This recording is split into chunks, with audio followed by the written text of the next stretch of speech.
Welcome to the Take Cover Podcast with your hosts, Jacob and Chase. Viewer discretion is advised.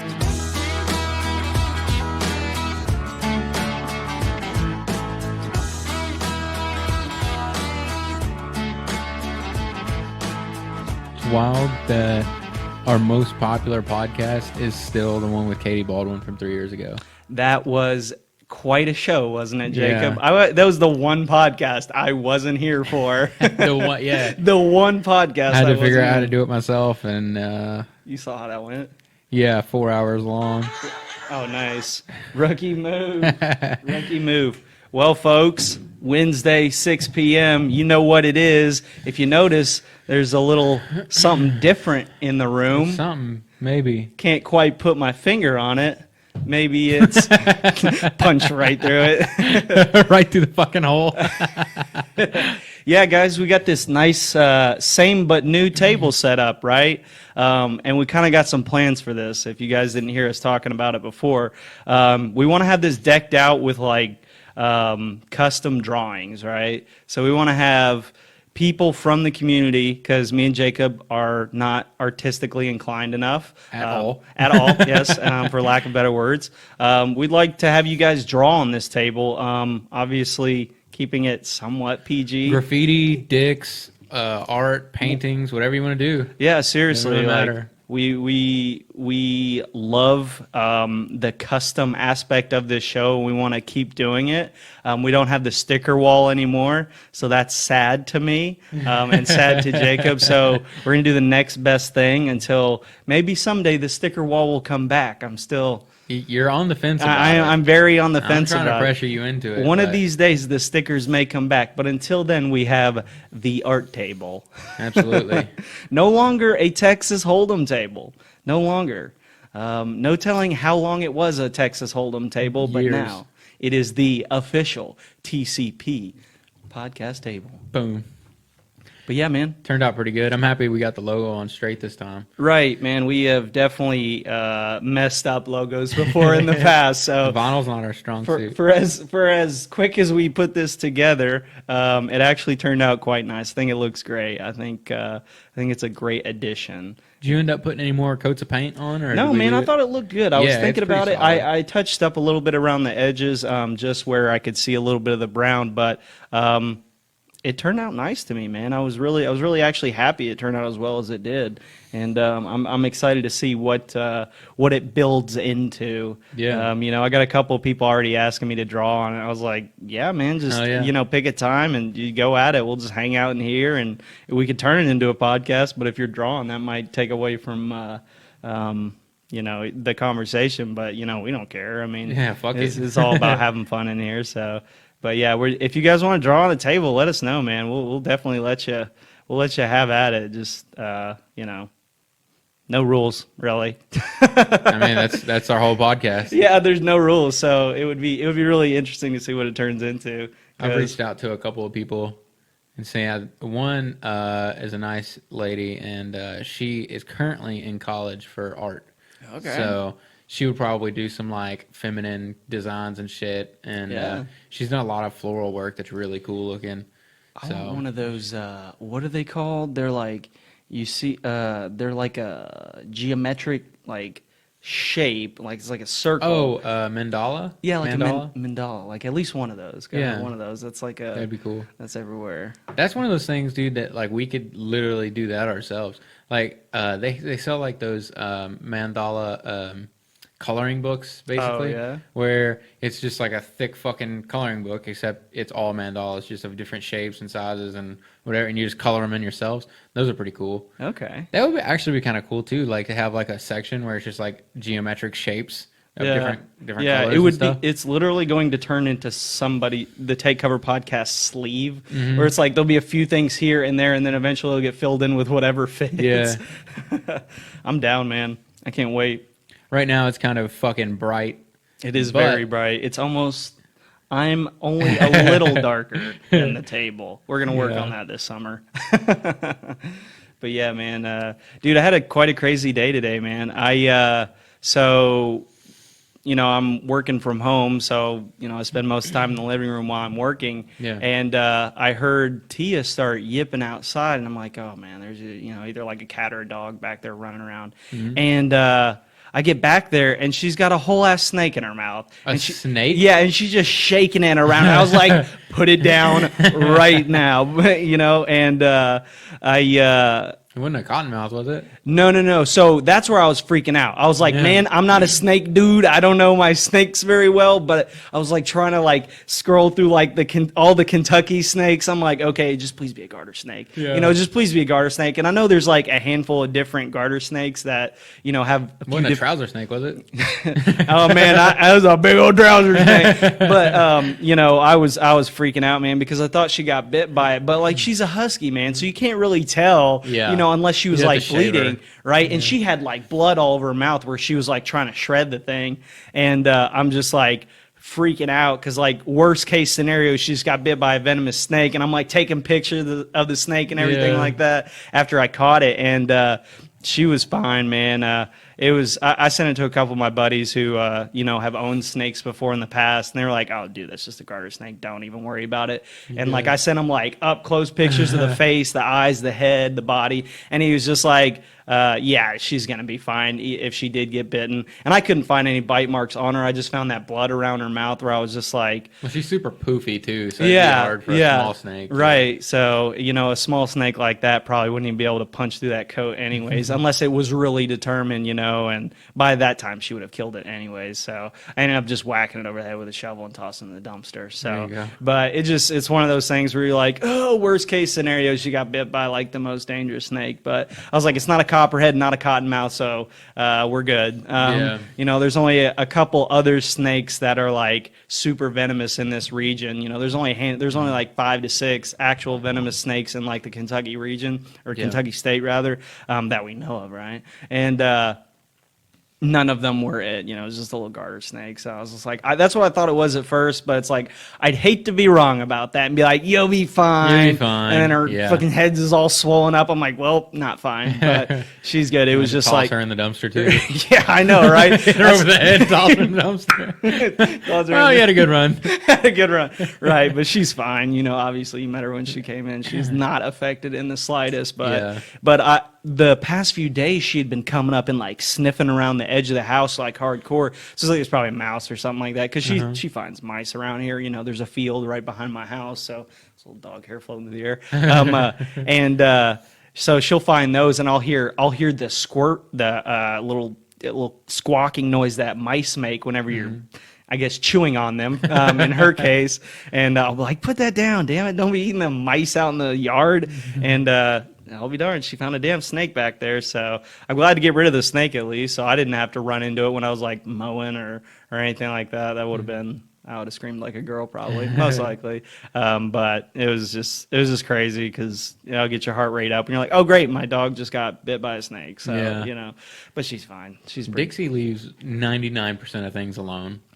Sometimes she'll go after, just have a wild fucking hair, but not usually. Earlier, I got off work and went to the shop and started fucking around with my X3, and I had Dixie out there, and normally she just either lays on this little, I think it's a boat seat that the previous owners left in there. It's this long, it's almost as big as this table, and it's just 3-inch thick padding wrapped in a waterproof cover, I guess. Yeah. It looks like it'd be a boat seat. Right. Like a bench boat seat. Anyway, it's just sitting on the floor in the shop for her to lay on. Normally she'll lay on that. Or if it's sunny like it is now, she'll just go out in the yard and just lay on her belly or on her back with her belly up and just sunbathe. Yeah. And so I never really worry about where she's at. But earlier, I was in the shop fucking around, and I was like, where is she? And I look by the front door. She's not there. I just peek out in the yard. She's not there. I'm like, what the fuck? So I start walking around the yard, and she's all the way in the back of the shop. It's still in the yard, but she's in the back just sunbathing. And I was like, why are you back here? This is she's fucking goofy. Yeah, she's the sweetest dog, though, man. I wish my dog listened half as much as yours did. She's 3 times as old. Yeah, that's true, too. She's still got that puppy mentality. She'll listen to me on good days or when she's not going ballistic. But, Right. But she still got that puppy instinct, man. Drake, Is she come on, neutered, man. or- Get in here and draw, man. He said he'd come through and draw on the table. Come through right now, bro. Hey, sit in that chair, start drawing while we're podcasting, bro. Yeah, What's I up? mean, literally, don't even care at this point. Yeah. Go ahead. That'd be cool. You draw live. That'd be dope, for real. Yeah, you can see it develop as the podcast ensues. Yeah, you know where we're at, man. Come through.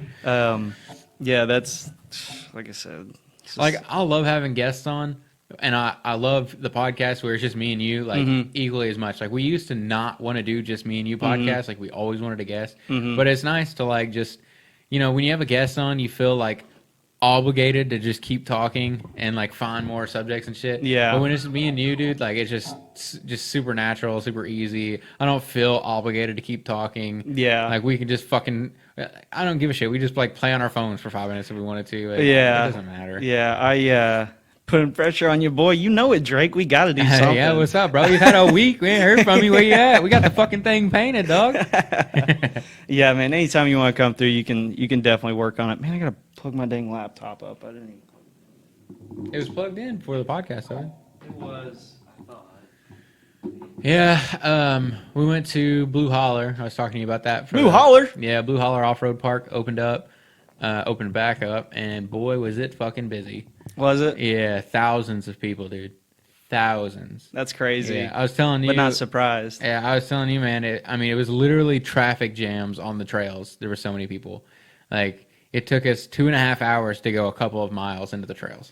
It was crazy. Almost, it's pretty much not even worth it at that point, right? No. And see, I just got my new GoPro, and so I was super excited to test it out. And I did record about 15 different videos, none of which had any kind of substance, so I ended up deleting them. But, dude, it is so much better than my GoPro 3. Yeah. I I mean- think so. It's double and one.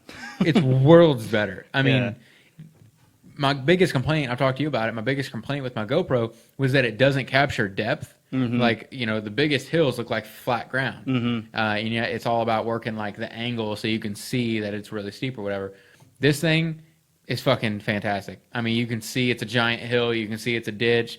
One of the coolest things was I recorded this quick clip of when we were going into the trails, and it's a sharp downhill slope, and it's just got a couple winding little turns through it, and it's like really pretty woods or whatever, but it was super muddy. And I just held I had like the little grippy handheld thing for it, and I was just holding it out while I was driving down, just a quick little video to see how it was going to do or whatever.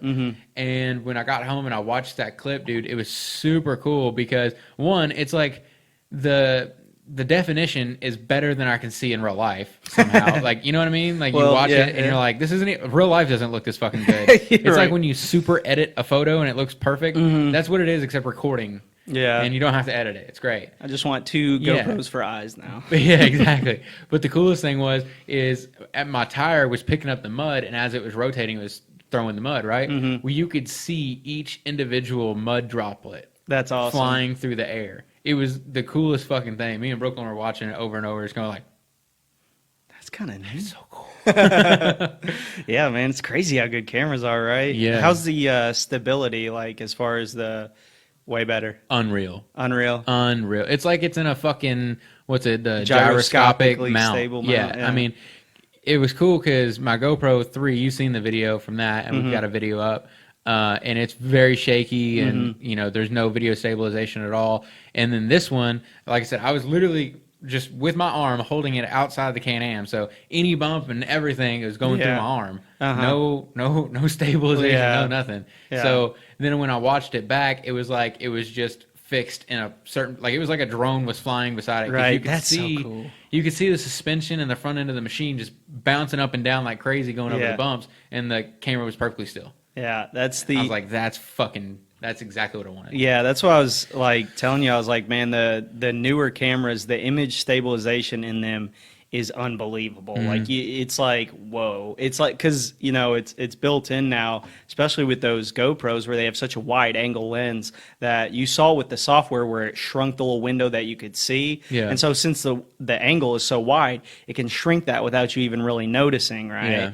And it's just, it's unbelievable, man, because you'll see videos from like 2006 on like cell phones. It's like you can't even tell what's going on. It's so blurry. The camera sucks. Looks like a fucking World Star video. And then now, like you're saying, like cameras are so nice now that like you're like, man, my eyes aren't even that good. You know, like here I am wearing glasses. They're still not fucking worth shit.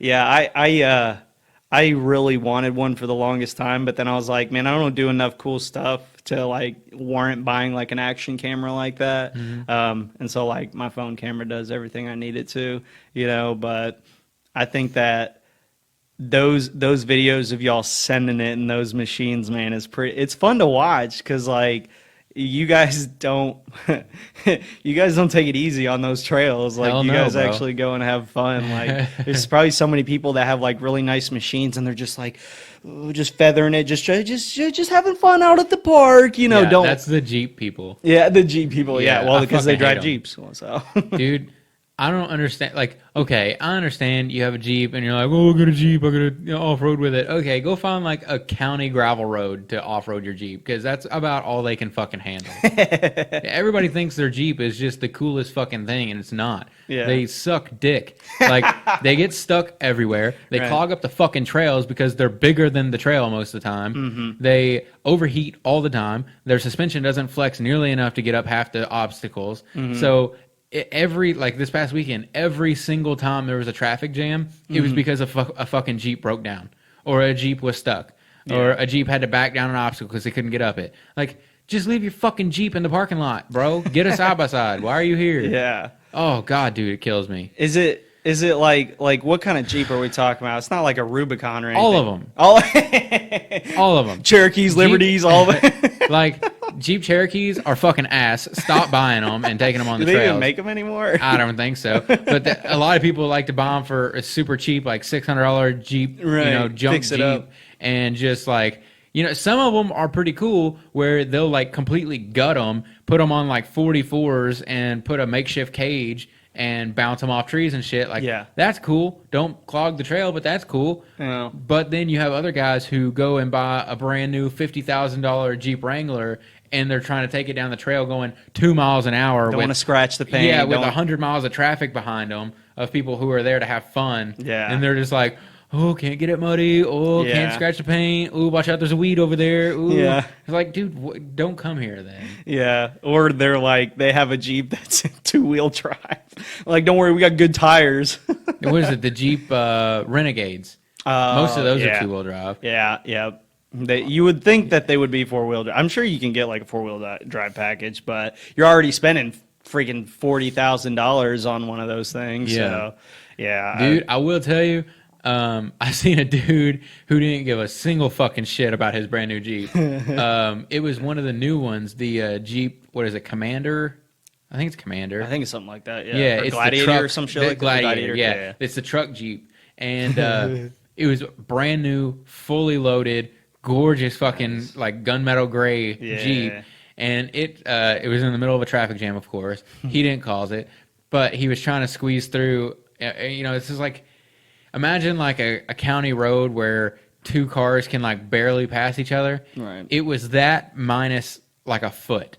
Ooh, so, gross. And by the way, your right side just completely drops off like 200 yards down to a strip pit. Ugh. So it's like we're all the way over with our, right side suspension hanging off. And then these guys are squeezing through the other side, which is like a vertical upwards cliff. Mm-hmm. So nobody can really scoot any further than we are. Right. And then here comes this fucking Jeep coming down the trail, and we're all like, oh, goddamn. And this dude didn't give a fuck. He had the top off the Jeep, which, is pretty standard for like an old Jeep, for you to see with like an old Jeep. This is a brand new one, like the Overland edition, like brown leather seats, fully loaded, brand new. Yeah. He had the fucking top off of it. Seats covered in mud. Dash covered in mud. The tailgate, as he passed us, the tailgate and the bumper had a crease right in the middle, I guess where he backed into a tree or something. Oh, nice. Like, didn't give a fuck about it. I was like, well, at least he's fucking doing it, Yeah, at least he's out here. Yeah, I was going to say, at least, it's one thing if you're going to go out there and just, like, baby your brand new $50,000 Jeep, but, like, you're going to cause a traffic jam, especially with as many people that are, like, dying to get out of the house. And like, if you do, trail riding right, you can social distance, no problem, right? You're not interacting with other people. You're just there with the people you're with. You're not having to touch each other or anything like that. But if you go down there and you're, babying your Jeep, causing a traffic jam, you're literally ruining everybody else's time just so you can you're probably just showing off for your friends, because if you're the guy with the gladiator, gram, bro. Yeah, if you're the guy with the gladiator, you're doing it for yourself, right? You're like, but if you're the guy that's like, you're probably doing it because you're trying to impress some girl or somebody with you, or doing it for the gram, right? Yeah, that's silly, but oh well. Hopefully those people eventually weed themselves out and the parks are not so bad. But like at Turkey Bay down at Land Between the Lakes, it's pretty common to see, like a Jeep group go there, which isn't bad because they have a gravel road that goes all the way around the perimeter of the park. And like park rangers and stuff take it and look for people who are lost or whatever. And the Jeep groups will stick to that. It's like, okay, cool. It's a gravel road, kind of gets muddy in some spots so you can have a little fun. And most importantly, it's wide enough for 2 lanes of traffic. But at Blue Holler is like a specific for side-by-sides and four-wheelers off-road park where the lanes are super small. Most of them are 1 vehicle width wide, and then you got Jeeps trying to squeeze through, and it's like, God damn it, dude. Yeah. That'd be super. But GoPro is badass. Yeah. I figured it would be. When you brought it in here, I was like, what's in that little box? And you're like, the new GoPro. So I'm interested to see the kind of cool, not just with the, thanks, Tony. He's over here commenting on the table. He says it looks great. Oh, hell yeah, man. Thanks. But yeah, I'm interested to see what kind of good shots, dude. I definitely want to see you take it to the range and see how well it picks up on like firearms and stuff like that too. Because there's some guns that just throw fucking fire, dude. That just throws fucking smoke. And I think it'd just be kind of cool to see that too. Because the cool thing about those as well is you can slow them down and they still look pretty good as well too. Because you've got more frames there to work with compared to the older ones. They probably have a lower frame rate. So you could probably get some really dope slow-mo shots too, no matter what you're doing. And like, I mean, you've got the top of the line camera for action shots, right? You've got top line stabilization, top line picture, top line wide angle, and then all the accessories that come with it. Like if I was a more fun person, I'd definitely get one. But my shitty iPhone camera. Dude, I know you have a Camry now and shit. Like if you had stuck with a Ridgeline, it'd be a little more convenient. Right. But you should seriously get a 4-wheeler or something. I really need one because like the last time I rode one was like a couple years ago, and like. It's really what is it? It's fun to do, and then you can be reckless on one to an extent and not really cause any damage, but also they're just fun. Like right, you can sling mud, you can I could take them everywhere. I could definitely see you in a side by side. Side by sides are expensive, of course.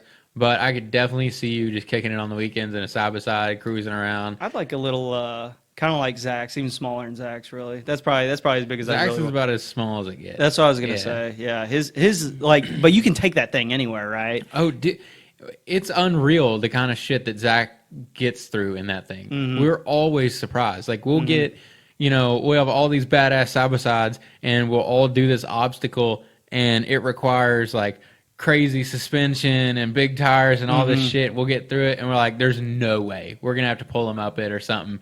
And then we'll turn around and he's just zipping right through it because his machine's only 50 inches wide, and mine is pretty standard at 64, and it pretty much gets wider from there. So you figure he's 14 inches narrower than I am. So where the ruts are is where it's real bad and shit that I have to go through. Whereas he can ride in between the ruts. On the edges of the ruts. Right on the edge, exactly. So he just zips right on over. Okay, that makes sense. So, yeah. I'm sure he has a ton of fun with that thing. I've seen one video of him with I think he's got a GoPro too, doesn't he?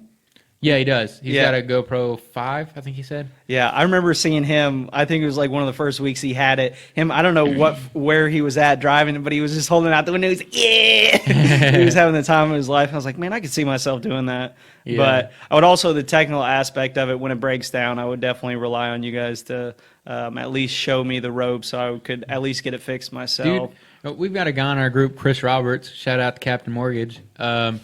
He's kind of the same way. He's got a Razor 900S, which is it's a little bit wider, a little beefier suspension compared to the 900 Trail, which is what Zach has. It's the very base model 900. He's got the 900S, and he goes out on the weekend, loves riding it, loves driving it, but when it breaks, he's got no idea the first thing to do. And so I would tell you, like I tell him, dude, bring it over. I love working on that shit. Right. As long as you fucking hang out with me, just fucking chill and listen to music and bullshit with me, I'll work on anything. I don't give a fuck. Yeah. I love that kind of stuff. Yeah, I got a garage, so I could definitely make use of that. You need to stop talking to me about this, or I'm going to go. Listen, right now is perfect time to get one. 0% financing. Stop it. As long as you have above a 700 credit score, you're good, it. dude. Stop it. Go to Abernathy's, get a Razor, or the Lance store is where I got my X3, You know what I could see you in, bro? What's that? Get a Polaris General.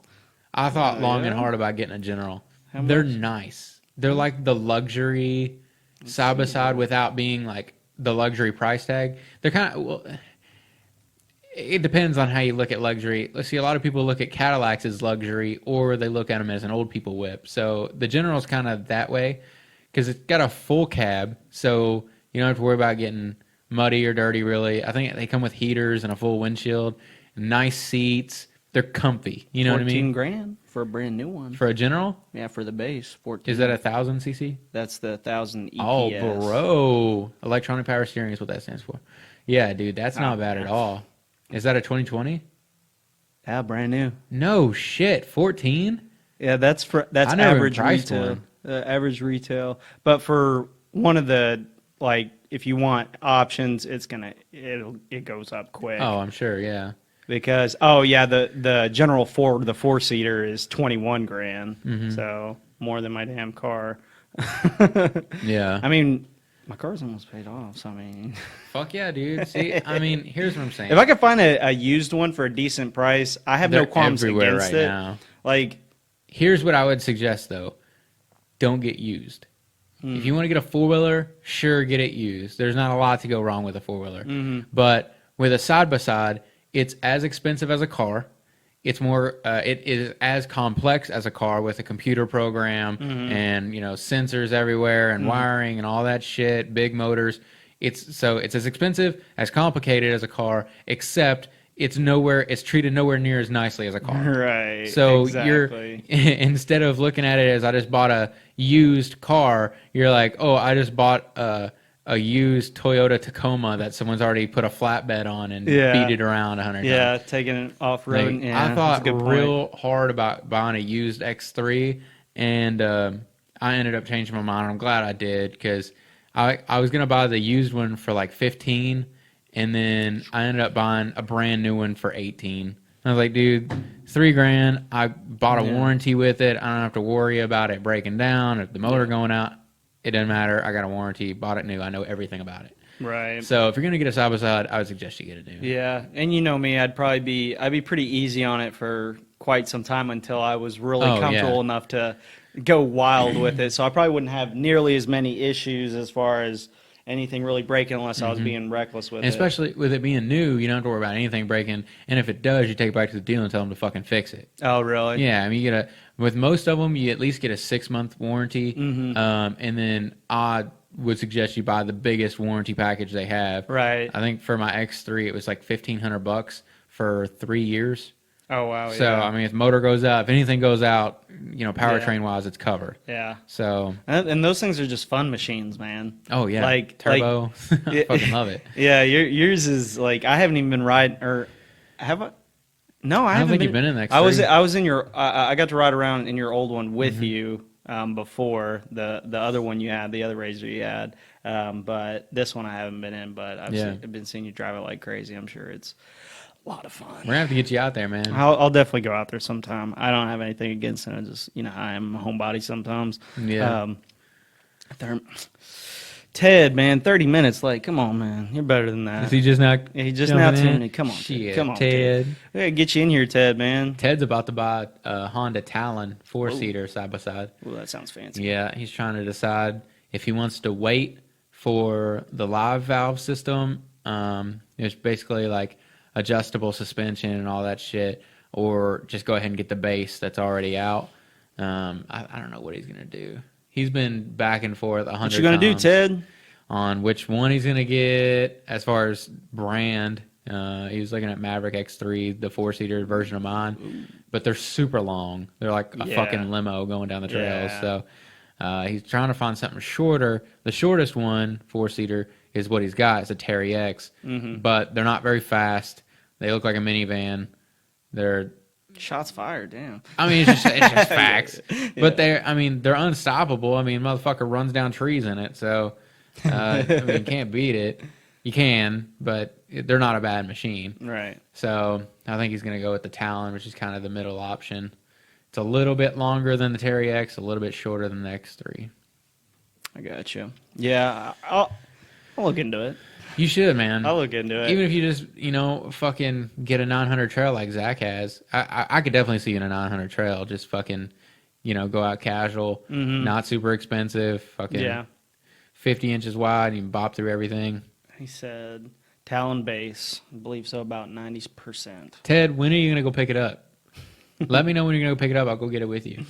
We can take my trailer and shit. There you go. You heard it here first. We don't have to. I mean, he's got a truck and trailer. But I'm just saying, like, if you let me go, I'll drive.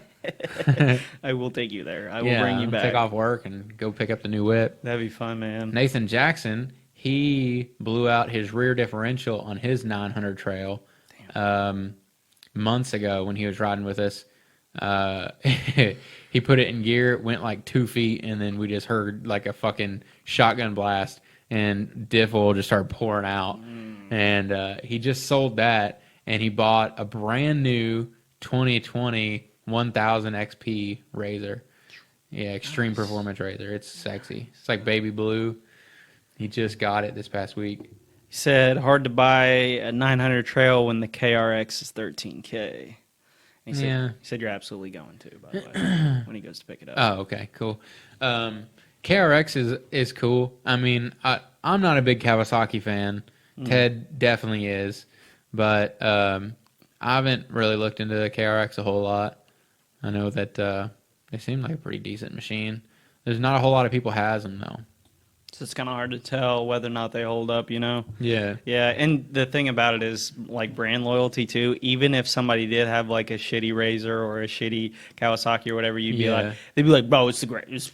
I mean, there's that problem. I'm very, very fucking honest. Yeah. Because especially with my friends who are looking into buying new whips, I'll tell them, listen, the X3, the only thing I really don't like about the X3 is that it's too nice. Yeah. Like, it's made to be an off-road vehicle. It's made to get scratched up and shit, and the paint's super nice. The decals are super nice. I don't want it to get scratched up. Right. Whereas my Razor was just black plastic. The doors are just black plastic. They're not painted, so I don't give a fuck to lay it on its side and crawl through a ditch. Yeah. But my X3, it's painted, and it's all nice, and I don't want to scratch it up and do that. So that's the downside. But my Razor was cool. It just broke all the fucking time. Yeah. Like, all the fucking you were time. working on that thing nonstop. Yeah. Every weekend you were working on that thing. Which it was a 2015, so, it was old for a side-by-side. Yeah. I was going to say, how long does one of those normally last as far as hours? Like, it depends on how you treat it, man. Really? Yeah. I guess that makes a whole lot of sense, How many too. owners it's had. Like, when I bought my Razor, it had super aggressive mud tires. So it's like, okay, well, whoever's owned it has used it as a mud machine. So bearings went out all the time, which I expected, and shit like that. So, yeah. I had a buddy who had one of those Kubotas, I'm trying to remember which kind it was, but it wasn't really much of a mud machine, but he had that thing for like 15 years, and like he drove it around his farm nonstop, and like never had an issue out of it. And then like he was like, "Here, man, do you mind driving back up to the house and getting some stuff and then coming back?"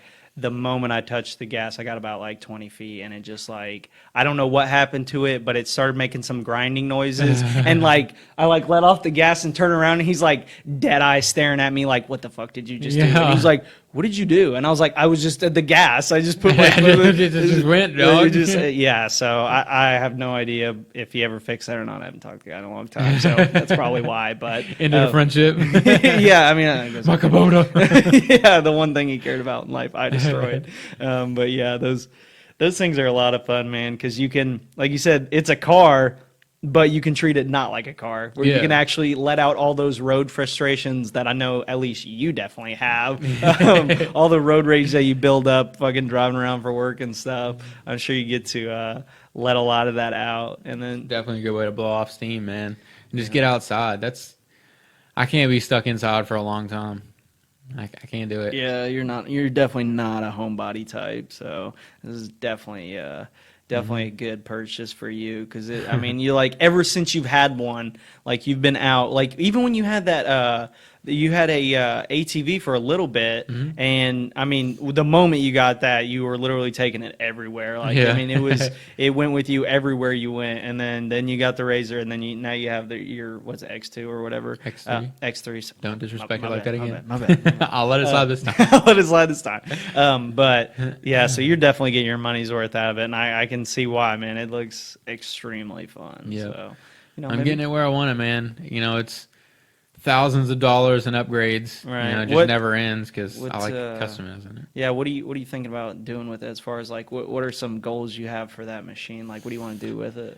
I'm getting there. I just bought Mudbuster mud flaps or fender flares, whatever you want to call them, and I liked how the rear ones looked, but the front ones looked okay. They're just super wide, and it took away like. My X3 looks like the fucking Batmobile. Like, it's super cool, has sexy body lines, and you put these big ass fucking mud flaps on the side, and it just took all the sex appeal away. Yeah. And it's like, okay, sure, they do a great job of blocking the mud from getting on, which is their job, but I need an in between. So yeah, I get it. I ordered the Can-Am factory mud flaps, and they contour to the existing body line. They just bring it out further, and they look so much better. But the rear ones look super saggy, so I kept the Mudbuster rear ones and put the Can-Am front ones on. Okay. So, and it ended up looking pretty good, but the rear mud flaps sat on top of my bumper, so my bumper went under it, and then they sat on top, and I hated it. And Brooklyn's like, just leave it alone. I was like, I can't do it. I can't. I hate it. And we took it out last weekend with the first ride with them on there. And where it was sitting on top of the bumper, the sand and mud got in there and scraped all the paint off the top of my bumper. I was like, all right, that's enough. So when I got home today, I put the new fender flares on. And then I also took the rears off, and I made a template of the existing shape. Because they're contoured in a really cool way. I made a template on cardboard and cut it with a razor knife, and then just scooted it up about 4 inches to get it well away from the bumper. And then I cut it with my Dremel and reshaped it. And it turned out pretty good. Let me show you. So I showed you these pictures when I came in, but these are the front. So you can see it keeps the existing body line. It just brings it out another 2 or 3 inches. So that way it keeps the nice solid look. And then the rears you can't really see very well in this photo. You can kind of see the edge of them there. Yeah. Looks good, man. Yep. I just got some mirrors put on it. I had mirrors until I flipped it and broke both of the mirrors off when I flipped it. So I got some new ones that they're mounted. The old ones were bolted into the side of the machine, and they had no give.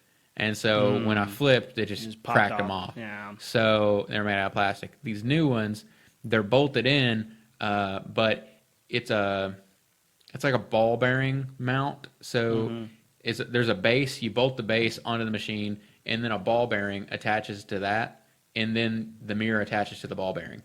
So now if I were to flip it, they would fold in on the ball bearing instead of breaking off. They have give. Yeah. So it'd be way better than just having them snap off. And they have LED lights built into them. Ooh. Yup. Which that's the last thing I fucking need is more lights. But there's a lot of lights on it now. I don't even ride at night. It just looks cool. Yeah. But got those on. I don't know, man. I'm doing a lot of upgrades to it. I tried to stop for a while, and I was focused on my truck. Got the new fender, new headlights, and tow mirrors, and third brake light, and all that shit. I want to get some wheels for my truck finally. Didn't you? No, I'm thinking of your old truck that you had before that. That you had you had like an old 1500 for a while, didn't you? '02. It was that black one you had. Gray. Gray, yeah, right. Yeah. Right. I forgot that thing, man. Yep. Yeah, get some nice rims for that. I love those. I think it's the '08 body style to like '10 or something like that, or '12. Yep. 08 yeah, to 12. Yeah, those are my favorite Chevrolets. The new body style. Those Silverados are really slick, man. The newer ones are kind of cool and everything, but I don't know. I just don't like them as much as I like those '08 to '12. It's my favorite model too. Yeah. The new body style. I like the 12 to 15s. Those are pretty cool too. They kind of remind me of a transformer though, because the front end is just very flat and it's chrome. It's like kind of almost like a throwback to the old square bodies. Yeah, I can see that. I just, for some reason, I just don't like it. My big thing is, I've had trucks, man, and I had that Ridgeline for a little bit, but it had its problems. And I mean, if I go back to a truck, it's gonna be a smaller 6-cylinder. I just had that Ranger forever, dude. Yeah, I love that little Ranger. I kept putting chicken bones in the gas cap. Man, that was a good truck too, man. But it just got for a medium size truck, it got just absolute piss poor gas mileage. You know, it just had that 4.0 in it, and it just got like 13 to the gallon regardless. On the highway, I get like 14, maybe 15. And it's just like, for somebody who like doesn't really ever drive, I was like, it's not really that big of a deal, but at the same time, I also like didn't enjoy that. But that was a great truck. I really never had all but a couple issues with it. I mean, I dogged it a lot too, but I mean, you know, it was a good truck, man. I wish the new Rangers didn't look so goofy. Yeah. And I've heard some pretty rough things about them, so whatever. If I go back to a truck, I'll probably end up getting one of the newer Ridgelines. I love the new ones. That's probably the only newer truck body design that I really, really like is those Ridgelines, because like it draws the fine line of being like almost got a sedan look to it, but it's also still maintains that truck body. And then like when I test drove them, right before I bought my last Ridgeline, I test drove the new ones because I was like, well, why not try out the brand new ones?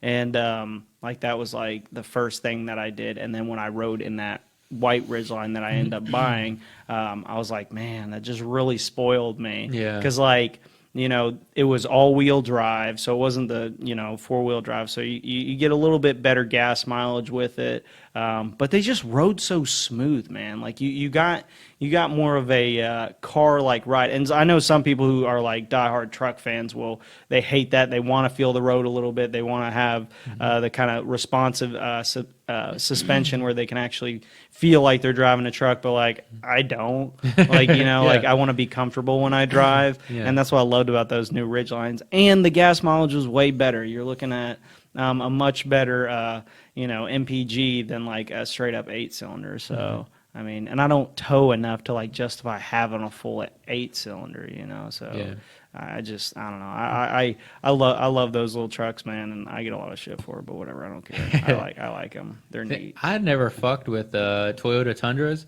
or Nissan Titans, but the new ones, dude, they're looking pretty goddamn good, especially the Titans.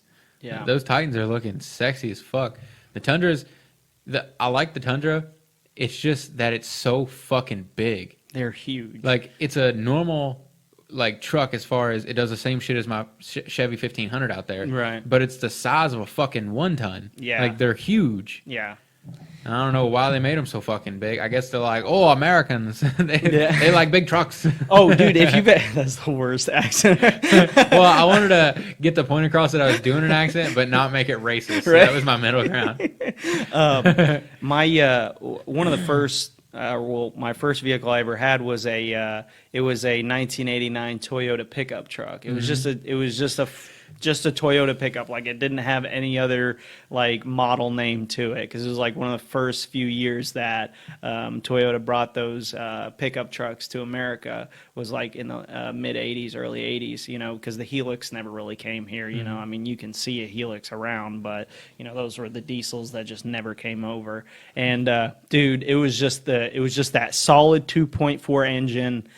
They had already, you know, they had redone everything under the hood. It had that baby blue paint. It was faded, but that truck, man, like it was just so easy to drive, and it was so small that like it was fun because it felt like just like a bigger go-kart or like just like you're driving a gator around almost, right? But it also had like good gas mileage too. But the only thing that sucks is it's 2-wheel drive. But I love that thing, man. I still see it every now and then. And like I bought it, only had like 180,000 miles on it for 1989, and it had literally everything: new transmission. They had redone the whole engine and put chrome headers on it and everything. And I mean, it's just a good little truck, man. And you know, chrome headers on an '89 Toyota pickup. Yeah. That's why when the guy selling it to me, I was like. Yeehaw. Well, the guy who owned it before me actually owned the, I guess, White Lions Racing Club out there in Whitesville. I believe that's the name of the club. And he owned it because his dad had given it to him. I think it was his dad's truck. And then he gave it to him. And, of course, this guy had plenty of money or plenty of cash. So he just was like, well, I don't ever drive it. So he sold it. And I got a pretty good deal on it, but I didn't keep it for very long because that's, you know, how I am with vehicles. They just they come and go. I don't know why I'm like this, but like, I'm keeping the Camry for a little bit. The Camry stays. We just talked about how you're selling to get a truck. Or it's almost paid off. You can just buy another truck. Stop. But you'll need that for the side-by-side payment. Yeah, that's true. You know. Sell that one. Use it to put a down payment on a truck. Or you could just post it for trade, you know? Yeah, a lot of people want to trade for a truck. Yeah, got a nice little hybrid Camry out there. Get 35, 45 in town. You know, can't argue with that. Gas is super cheap. Throwing a little boot if they got a trailer. It's a nice 6x12 drop gate trailer to go with it. Yeah. I could do that. And just I should drive down, pick up a side-by-side. I drive everybody nuts every time I get into the vehicle. They're like, literally why? And I was like, I don't know why. And it's like... You had a fucking Psycho X that put a dent in your car hood, so... And like, I hope you're watching. And it's not even like I'm like leasing these vehicles and like giving them back or anything. I'm just straight up buying them I'm straight up buying them for like a year at most. And then I'm like, I'd rather just have something else, and then I'd trade it in. Like normally I'll buy something, pay it off, and then trade it in. Like right as soon as I pay it off, I'm like, all right, time for a new vehicle. Yeah. But like I've got to the point now where I'm just like, don't do that anymore. Because, like, I got that Ridgeline. I liked it, but it was coming up on some serious repairs, and I was just not about that. Like, I didn't want to dump more money into it. I had already spent enough money on it. And, you know, all my bills at the same time were doubling, you know. So I was just like, I'm just going to try to get something cheap for the time being. You know, can't go wrong with a Toyota Camry, right? So I just went ahead and did that, you know, for the time being. Maybe someday I'll go back to having a truck. I'm sure I will, you know, not even remotely doubting the fact that I will eventually buy another truck because it's just so convenient to have a truck. Yeah. And when you don't have a truck, you realize all the things you wish. You're like, fuck, I need to know somebody with a truck. Right? So it's just like simple shit. It's like, man, I was like, man, I need some new, furniture for the patio out back. I was like, some shit I could fit in there, like a table because it's in the box or whatever. But like chairs, I may not be able to fit in there unless I did some ghetto strap down shit with the trunk, and I could do that. I don't really care. You know, you can just call me. Yeah, that's what I'm saying. You have to call somebody and be like, hey, can you help me out with this? And it's like, I'm one of those people that's like, I've always lived by myself, or for the most part. You know, I've done everything myself. Yeah, literally. You know, I've literally done everything myself. So it's like I always feel like, no, I can figure it out. I don't need somebody to help me with this. I can do it. I can do it. And like you should have seen, I had like 2 lawnmowers in the back of that Camry at one point, and like driving down Southtown with 2 lawnmowers hanging out the back. I was like, it'd be all right. I mean, it's Kentucky. We'll be all right. It's not as crazy as the guy who put that ATV on the top of his Dodge Neon. You remember that? No, it wasn't a Neon. It was like a Subaru hatchback. Oh man, yeah, perfect. Yeah. It was going to Mudfest. Oh yeah, what a legend! You sent it to me. It was in the Walmart parking lot, and then I ended up seeing it at Mudfest. Yeah. What a legend! I just want to know how he got it up there without like breaking his glass. What he did is his buddy has a truck, but he couldn't use the truck because his buddy needed it. So what he did was he took his ramps and put them up against the tailgate, backed the 4-wheeler into the bed of the truck, and then picked the ramps up and put them from the tailgate of the truck onto the roof of the car, and then drove it onto the roof of the car.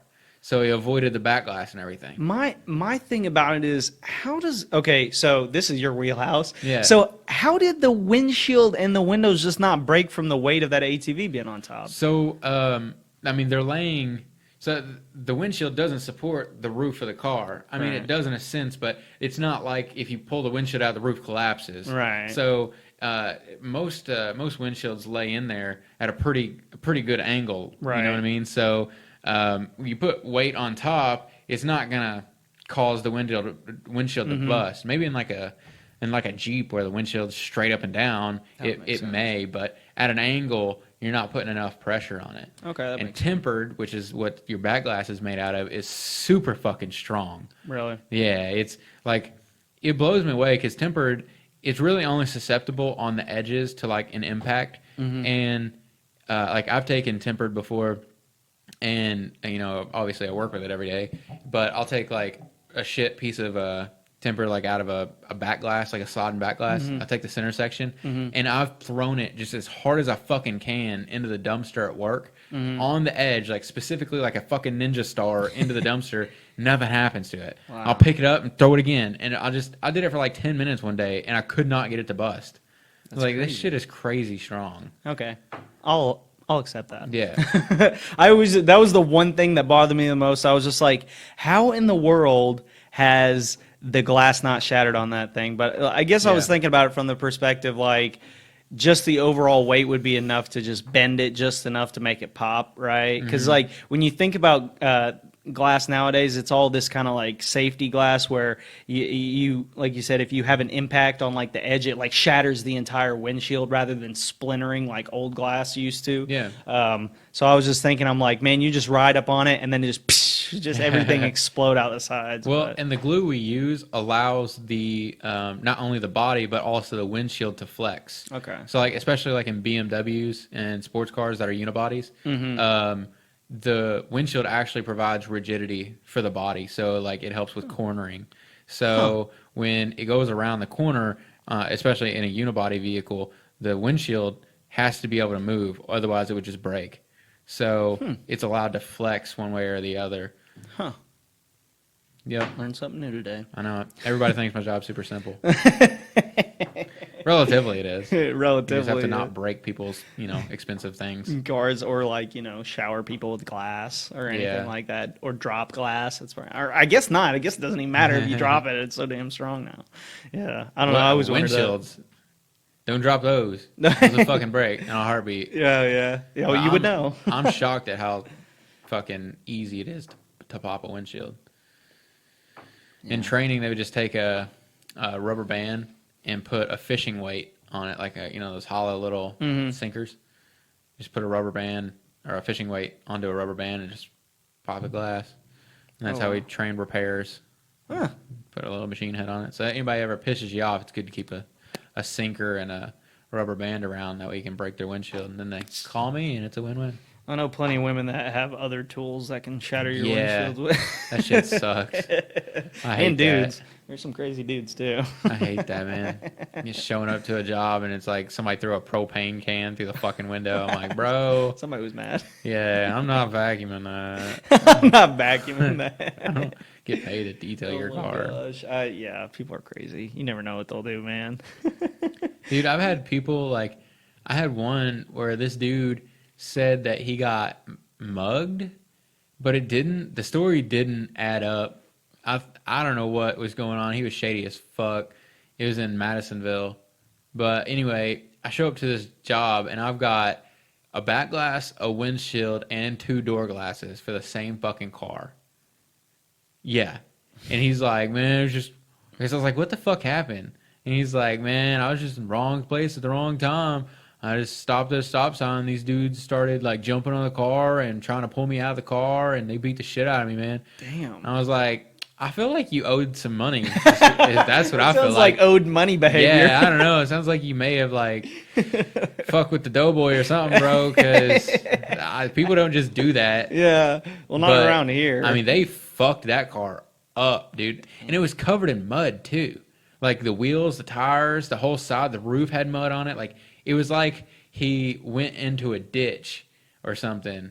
Like I don't know, man. It was he definitely everything was drunk covered drove in mud. Yeah, like he definitely wrecked his car and was like, "Oh, the insurance, I gotta." I mean, and like the windshield was so. It was not like it was just cracked. The windshield was so bad that you could put your fucking hand through the top of it. Oh wow! Like it was like somebody on the inside had like kicked it repeatedly to like try to break. Yeah, everybody sees in movies where you like kick a windshield 2 times and it just pops out. That's not what happens in real life, guys. Okay, you're stuck in there. Your foot will go through the motherfucker before it comes out of the car. That's crazy. So, but it looked like he had tried to do that and it just broke it in a billion pieces. Dude, I spent like 4 hours on this car replacing all the glass, vacuuming it out. I was like, man, this thing's like rough. I'm gonna try to get most of the glass. Dude, at the end, it looked really good. I mean, especially considering where it came from. Yeah. This motherfucker gave me a bad survey because there was a couple pieces of glass in his floorboard still. It's like, dude, I don't detail your fucking car. Like, I'm not a detail guy. Jesus Christ. What can you do with people, man? Yeah, it sounds like he definitely wrecked his car, and he was like, "No, I totally got mugged. There's people." Yeah. I don't know. I really would love to know the truth behind it because it was rough. Really? Yeah. You never know, man. You never know around here. That's for sure. But Yeah. I mean, you could. He might have been jumped by a group of people. You never know. People are crazy, man. Especially If he was, it wasn't random. Yeah. That's definitely for a reason. That's a significant effort there from multiple people to do all that. Yeah. To do that in one fell swoop, but oh well. What are you gonna do? I mean, that's why you're here, though, right? You get paid to do it, so Unfortunately, unfortunately, I guess it's better than what you could be doing. I know there's a lot of jobs I definitely wouldn't want to be doing right about now. So yeah, I definitely count my blessings. Involved micro, dirty jobs. Whatever happened to that show? I'm sure he got tired of doing dirty jobs. If I was him, I'd be like, you know what? Whatever it is they're paying me to do this. It's not worth it. Well, you got to think, though, he's probably got some nice contracts, right? Because first of all, he's got like the most recognizable voice, like right next to Morgan Freeman, right? And then, you know, he's got these TV crews with him going in to do these jobs that like a lot of them are like, like some of like the people that cleaned like those septic tank haulers, and then he had one where he was like at these like pig farms. I was like, man, I bet those people at the pig farms are like, yeah. They're making a fraction of what this guy makes from his TV show deals and stuff like that. But I mean, he's always been known as like a blue collar, hardworking guy, and you know everybody's giving him respect. Though? I don't know. I actually don't know where he's. Yeah, started, like that's what I know him for, but that's because that's all he talks about. Yeah. Wouldn't it be some like a hilarious shit if we found out he was actually like a lawyer? Yeah, and then he just got from like this, a super rich family. Yeah, he actually just got I this have to gig. know. I have to know. What did Mike Rowe do before he was famous? Yeah, because now he's a television host. You know, like what did he start doing? You know, but he's also got like I said, the most like familiar TV voice, like right next to Morgan Freeman. You know, he does everything now. Like you hear his voice everywhere. He was a pitchman, trade activism. Oh yeah, there you go. I always wondered like what he did because he's been making shows all the way since like 2000. The Most. Did you ever see The Most? No. He's done all sorts of things. I didn't even realize that. Personal life, trade activism, as a pitchman, additional like as a narrator, hosting programs. But what did he do before that? No Reiteration for Fox PBS. Starting in the mid 1980s, hosted Your New Home. So he was always a TV host guy since the 80s, huh? But he was born in Baltimore, Maryland, to John and Peggy Rowe, both teachers. So okay, he stated in commercials for dirty jobs that shows a tribute to his father and grandfather. He became an Eagle Scout in the 70s. Interesting. So what did he do before he was famous? It says it was a war. It doesn't really say what he did. Yeah, exactly. Sketchy. But I mean, he's named an honorary life member of the Barbershop Harmony Society. Yo, what is the Barbershop Harmony Society? Huh. Well, Mike Rowe appreciate your voice, that's for sure. And Does have leave a it great at that. voice. He does have one of the best TV voices ever, so I'll give him that. Do you ever listen to his podcast? He's got a podcast. I tried listening to his podcast. Aren't they like super short though? I don't know. I never I listened. think I may have listened to one or two. I haven't really checked him out. Like, Dirty Jobs was neat and all, but then like, It's also hard for me to listen to a podcast where it's just one guy. yeah, that's kind of tough too. Because Yeah. unless it's a comedian where they're funny, right? Well, like I Bill tried, Burr's is Bill pretty Burr. good. Yeah, That's what I was thinking yeah. too. It's funny, but like I can only listen to like one guy talk to himself for so long. Yeah, or Alex Jones. That is the Alex best. Jones is funny. the I used be- to listen to shit. It's just so like it's entertaining because it's so ridiculous. Like, and you Yeah. don't know what he's going to say next. And like it's not like I Yeah. religiously listen to him or watch him. I do. No, but but like some like you could just take like a compilation of his clips and like just be dying laughing at it for like Yeah. hours because like he just like you have no idea where he's gonna take it, and he will go literally from we need to care about the children to interdimensional psychic vampires sucking the blood out of people. I'm just like, Dude, I used to. this guy's real. He's real, and he says this on TV, And like believe on it. Fox News, like Yeah. for the longest time. I subscribed to InfoWars podcast for like 4 years ago, forever ago. But I had it subscribed, and it got to the point where the 4 hours a day, every day minimum was like I couldn't do it. It just got to the point where it was just stacking up in my playlist, and I was like, okay, I'm never gonna listen to these. So I just unsubscribed. I honestly wonder. I haven't heard from him in quite some time. I got pulled off everything. Yeah, I You gotta wonder. go to his website. I think. Right, that's crazy. I mean, I wonder what he's saying about all this. Like everything going. Yeah, I bet he's going wild. You have to know he's going wild right about now. Like this is what the deep state wants. But it's freaking Alex Jones, man. Seeing him riding around in a freaking tank at these protests with a freaking siren screaming about That shit was so goofy. That is hilarious. Who let him buy a tank? It was just like, yeah. It's like a fucking APC. Yeah, I'm like, how did you get that? Who was just like, all right, yeah, what dealership let you finance that? I'm sure he just bought it outright. Right, you can buy those, InfoWars brought him in a lot of money in those super male vitality pills. Supplements and those stuff. supplements that he Yeah. sells. Why don't we sell supplements, bro? Let's get in the Might supplement as well, biz. yeah, get into the supplement business. They don't have to be approved by any kind of fucking health organization. We can say literally whatever we want. I know so many people that like swear by certain products that they're like, this, I take this pill and like it makes me a super genius. And it's like, You know what does give you crazy dreams, though? Alpha Brain. Yeah. Dude, I never remember shit, but when I'm on Alpha Brain, dude, I remember things and I have vivid fucking dreams. I had went through a phase where I wanted to test like a handful of like those nootropic products, and so I was like getting all sorts of different ones, like name brand ones, and then like ones that weren't name brand that were kind of like some people on some website said this was good, so I tried a few of them, and man, the only constant throughout all of them was the crazy dreams. Like, Alpha Brain was the worst. Like, I had the craziest, longest dream on Alpha Brain one time where me and Arnold Schwarzenegger had become comedians in Thailand. And we toured the entire country. And it was pretty crazy because, like, I remember doing sets with Arnold Schwarzenegger that never happened in Thailand. And, like, I remember that being, like, we completed an entire tour. And I remember waking up, like, I need to stop taking Alpha Brain. I was like, I do not like these. Like, I felt super rested though, because like that's like super deep sleep. That's your brain going wild in REM sleep, right? But I just thought it was so hilarious that like of all the things to like come out of my brain, it was Arnold Schwarzenegger, stand-up comedy, and Thailand. Like, how does that come together? And like, I remember some of my like bits.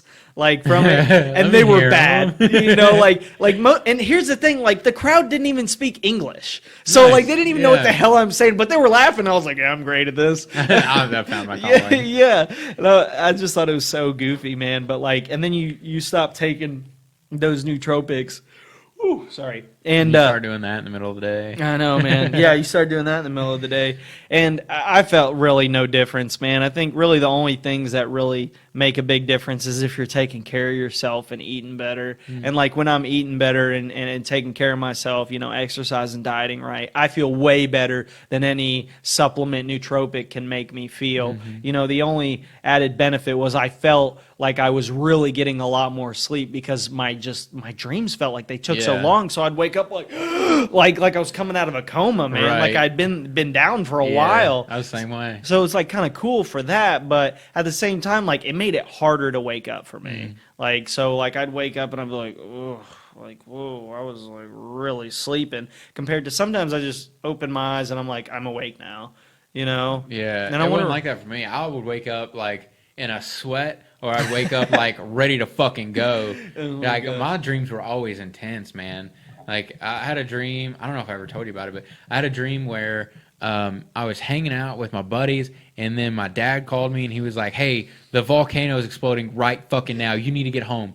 And I was like, "Oh shit!" So I get in my truck, which by the way was like a truck I've never owned, but I get in my truck and I'm hauling ass like out to Stanley, my childhood house that I haven't lived in years. Yeah. I'm hauling ass out there, and like the world is falling apart. Like one of the final scenes in Halo when you're like driving the Warthog and everything's like, that was getting off what it of was the like, ship. like all the fucking telephone poles were crashing down, everything was turning into lava, and I finally get there. I whip up in the driveway, and as I get out, a fucking cougar jumps out of the tree and like tackles me to the ground, and I'm fist fighting the cougar, and like I end up like cutting its neck with a knife that I pulled out of nowhere, and then I woke up and I was sweating, and I was like, like I was in a fucking frenzy.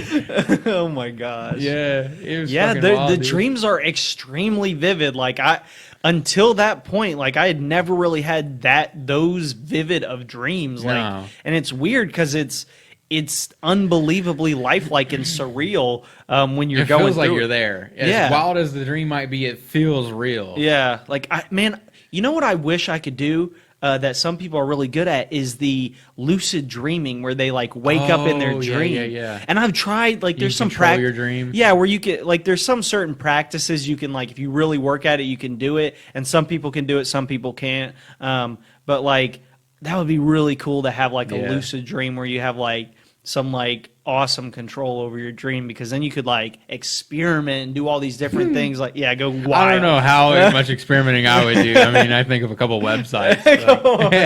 But I mean, just thinking about it, it's like, you know, every now and then I'll try. I'm like, all right, when I wake up in the dream, I'm gonna look around and be like, okay, I'm definitely dreaming because I don't remember how I got here, and then I'm gonna do this. I'm gonna like do a specific thing that's gonna wake me up, like some Inception shit. Like I'm gonna like spin the dreidel or whatever, and it never works. I just always end up either not having a dream that night, or just I have a dream and I'm like, I just couldn't. See, I always feel like I close my eyes and then I open my eyes. Yeah. I feel like I sleep like that. And I never remember a dream. I don't think I ever dream, but I know I do because I talk in my sleep, and Brooklyn tells me like every day what I was talking about.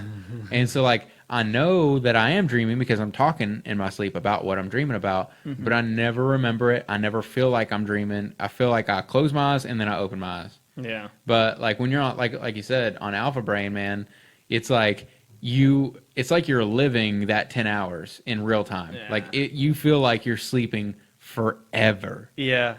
That's so crazy. I wonder what it is that does that specifically. I don't know. Like, I wonder what in that is causing that crazy REM dream to kick, or REM cycle to kick up. Because like, if it's beneficial for your sleep, or beneficial for you, like you're getting better quality sleep off of it, then yeah, it's actually going to improve your cognitive function throughout the day if you're sleeping better. But I don't know if that's necessarily the alpha brain, or maybe your mind coming off. I really don't know. Like, I haven't done enough research into it, but I did realize that a lot of the nootropics that had a handful of the same ingredients generally gave me really wacky dreams, and like I never quite figured out why that was. But I mean, and everybody else will say it too that takes it. They're like, dude, the dreams are crazy. But I mean, I don't know if you're you know, one of those people that likes having wild. I didn't mind it. I was actually kind of looking forward to it. I'd specifically take one like 2 hours before I went to bed just so I'd have cool dreams. Yeah, I mean, and it's like, it gives you like a little soap opera to live out while you're asleep, right? So, I don't know, man. I had a buddy who, I mean, it's still my buddy, who says that, he's got a speech impediment, and he says that when he takes it, so he's been taking Alpha Brain for like a year now, and he says that it helps with his speech impediment, with his stuttering. I was like, well, that's good, man. I mean, even if it's just a placebo effect, it's helping. I was about to say, I wonder if it's... Yeah, I always assume that sort of stuff generally tends to be placebo, but... Still, even if, If it's helping, it's helping. That's right. the thing, right? And if it's not giving you any adverse effects... A couple of times I had taken Alpha Brain and got headaches, and I don't know what the hell that was about. Maybe it was I took it on an empty stomach, and maybe it was just giving me some problems, or maybe I'm just a bitch. I don't know. Probably just a bitch, but... you need beta brain. Yeah, I need the beta brain. And I remember hearing a while ago on JRE that he was saying that on it was going to come out with like an Alpha Brain Plus or something like that. And I was like, oh, Lord, what are they going to cook up now? Like, you're going to be... with Viagra. Yeah. Oh, my gosh, absolutely. Alpha head. Oh my god, you need to be his manager. You need to go work it on it, bro. I never did try any of like the shroom tech or any of the like other things that they sell on it or anything like that. I did try something that had a bunch of lion's mane in it, like that was more of a mushroom based formula rather than like the handful of same ingredients you see in everything. And I don't know if I don't know if it really made any difference, but I definitely it was the opposite as far as Alpha Brain made me felt like I had more REM sleep, and then I like felt like I slept forever. This made it seem like I had less brain fog when I woke up. So I felt like I woke up a little bit faster, but it's hard to tell if that was actually that or me drinking much more water and me taking better care of myself. And so I was just better at sleep cycle. I was actually like paying attention to how I was taking care of myself when I was like doing those things. So I was like absolutely making sure that, I wasn't feeling like shit because I was eating a bunch of chocolate or, drinking a bunch or anything like that. But I mean, I always wonder about that stuff because, like you said, like a lot of it's not like doesn't really go through the FDA, and it's not really all the things that they claim aren't necessarily things that. I don't know. At the bottom it says it is not intended for these purposes. It's like, yeah, okay. Yeah. What is it intended for? Yeah, it's one of those legal loopholes. So I'm just like, whatever. I'll just stick to eating one a day gummy vitamins, and most of the time they say that sort of stuff just doesn't do anything for you either. But I mean, if it does or it doesn't, it takes me 2 seconds. It's super cheap, right? And like, even if my body absorbs some of those vitamins, good, whatever. But a lot of people say like your body just can't absorb it in that fashion. Like you have to get it from the natural source. So like whether it be from a vegetable, fruit, or some sort of plant or legume or whatever it may be. It breaks down the proteins. Yeah, where it's more bioavailable in that form rather than in a gel, where your body just tries to absorb it, and they say you just end up peeing most of it out anyways. I'm like, that's fine. I mean, I don't really care. I get 1%. It's better than what I had. Yeah, that's what I was saying. Like, I mean, I don't really care if it's giving me the full effects or not. I should be getting most of my vitamins and minerals and nutrition from just a decent diet. Like, I'm not, but yeah, I should be. I should be. At points in my life, I definitely was, but... McDonald's does give you 100% vitamin C, man. Yeah, bro, they took away that high C. That's some disrespect. It pissed me off, bro. Yeah, that was like one of my only drinks that I ever got when I went to McDonald's was high C, but that stuff's just pure sugar water, right? Dude, their sweet tea used to be good, and now it is literally like just sugar, which you don't care about sweet tea. No, unsweet fella. Like, I like sweet tea. That shit gives me a stomach ache. It's so sweet. Ugh. It's too much, dude. It's like drinking candy. That's how I felt about like Chick-fil-A sweet tea. Like, I like it. As far as sweet tea goes, like I like it. But like it was just too sweet for me. Like I'm just so attuned to the unsweet taste. So when I take a drink of what I think is tea, I'm thinking of unsweet tea. Yeah. And most people around here like they just like sweet tea. And there's nothing wrong with that. Like sweet tea is sweet. But like my version of sweet tea is like a lemon with a little bit of honey. And that's it. And I know exactly what that should taste like. But you start throwing a bunch of sugar in there and like to me it's like it doesn't. See, it's I not love the same. sweet tea. That's the way tea should be. Like a lot of people around here, and I used to be like this too. Like, bro, how the fuck do you drink unsweet tea? But when I was doing keto real hardcore there for a while, I took a liking to unsweet tea. At first, it's weird, but here's the thing: if you just tell yourself that it's not tea without sugar, because then your brain's like, "Ooh, this is sweet tea," and then you're like, "Oh, it's gross. It's not sweet tea." Yeah. If you say it's flavored water, your brain will be like, "Oh, okay, it's flavored water." Yeah. It really, I mean, that's the number one ingredient is fucking water, and so it's like. It's water with a little bit of flavor. Yeah. So you're like, oh, okay, this is I can see that. Okay. And that's how I was able to drink it. Now that I've had a lot of unsweet tea and I've had a lot of sweet tea, now I'm just like, okay, this is unsweet tea. I know what to expect. It is what it is, kind of thing. Yeah. You know. Yeah. I mean, my thing about it is with, like when you think about it, your brain. Whenever you take a drink of something, like say if you can't see something, like if somebody's like take a bite of this and you have your eyes closed, right? You're gonna do your best to kind of try and determine what it is before you even taste it, right? And like if you have a glass of something and you're expecting it to be one thing and you drink it and it doesn't taste like that, you immediately think, oh, like you're like, oh, it's like you start coughing and shit. You're like, oh, that's not what I expected to be. Whether it be something that you like or dislike, you're expecting one thing. So like, I've done that with water and Sprite a million times. Yeah, so Brooklyn always keeps Sprite around and I always have water. So if I pick up the wrong thing, then I'm like, oh, that is gross. And she's like, it's Sprite. You like Sprite? I'm like, yeah, but it wasn't water. Yeah, but it wasn't what I was trying to get. I was going for water and not Sprite.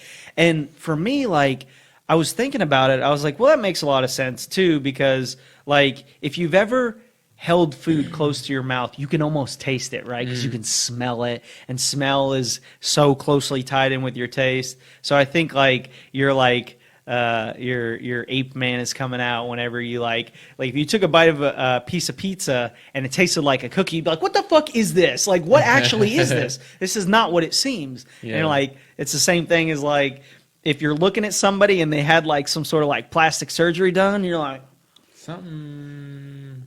That's not. You weren't born like that. Yeah. You know, you can like almost tell. You know, I think it's like the same kind of like circuits in your brain where your brain's like, this isn't what I thought it was. Right. And I noticed something the other day because you brought up, I don't know if it was on the podcast or off the podcast. You're talking about how you were like, you were trying to cut back on like really far on sugar. And I noticed something because I did that for like a few days in a row. And of course, you know, relapse. I struggle with this drug. I noticed something was the only sugar that I was getting was, you know, I had these vitamins that I was eating, and they were little gel, like just basically in sugar, little gel like vitamins. And I was noticing, no matter what I ate throughout the day, it was just like I was eating it, whatever. It didn't have I was eating, mostly meats and like low carb, low sugar. But what I noticed when I did put something into my mouth that had sugar in it, the moment I bit into it, like there was this crazy tingling sensation in my mouth. Jaw. Yeah. Mine's like right here in the back of my, almost like you bit into a lemon. Yeah. Yeah. And I was like, whoa, that's crazy because nothing else I eat does that for me, like sugar. And I'm like, it was freaking me out because I was like, man, it's like, it's such a drug, where like you have like an immediate reaction in your mouth that's like, your body's like sugar, especially if you go from eating a lot of sugar to not, your body still craves the sugar like crazy. Yeah. And that was the thing for me. It was just like feeling that I was like, man, that is crazy how much control like sugar can have, because it gives you such a like dopamine rush. Like, because I realized I was like, not only did I have that tingling sensation, I felt like I was like, I want to eat a couple more of these just these vitamins. And I know, I'm not going to eat a bunch of them because I'll no telling what kind of problems that would give. Really end up not being able to poop for a week or something like that. But I just thought it was so crazy because I never really noticed that before, because especially when you're like so attuned to eating like sugar in your meals and carbohydrates in your meals, like you just kind of get used to it, right? And that same little effect you don't really notice it. But I like really noticed it the other day, and it was really profound. And I'm like, it just makes me want to quit sugar altogether, just because like you need it to an extent, but like all the sugar you need, you can get from like whole sources, like unprocessed, you can eat an apple. You eat fruits. Yeah, and you can pretty much, here's the thing I noticed about fruits too, is like, it's hard to overeat fruits. It really is hard. Like, I mean, you could eat a couple apples, but could you eat 3 apples? Yes. I mean, could you really though? I I mean, fuck with apples. yeah, apples are really good. Those are super full of sugar. But I know something like it's super hard for me to eat like a bunch of blueberries or like a bunch of strawberries. I could eat a handful of strawberries if like I dipped them in something. Yeah. Like if I put them in like some Right. kind of icing, or if I put them in Nutella or chocolate or something like that. You know, you could eat strawberries all day. But if you take away that little extra dip of something, you know, you can actually like eat a few and be like, all right, I think I'll just put those down. But like anything that involves like high fructose corn syrup, you feel like you can eat all of it and some, right? Like that to me is like where I'm just like, if I could quit one thing in my life, it would definitely be like high fructose corn syrup / like processed sugar. Just because I know like the amount of health problems it causes down the line, and also know like how disgusting I can be when I'm left alone with a bag of chocolates, you know, where I'm just like eating them and like half the bag's gone and I'm like, well, I'm already halfway there, you know? What blows me away is like Subway. Like, I love Subway.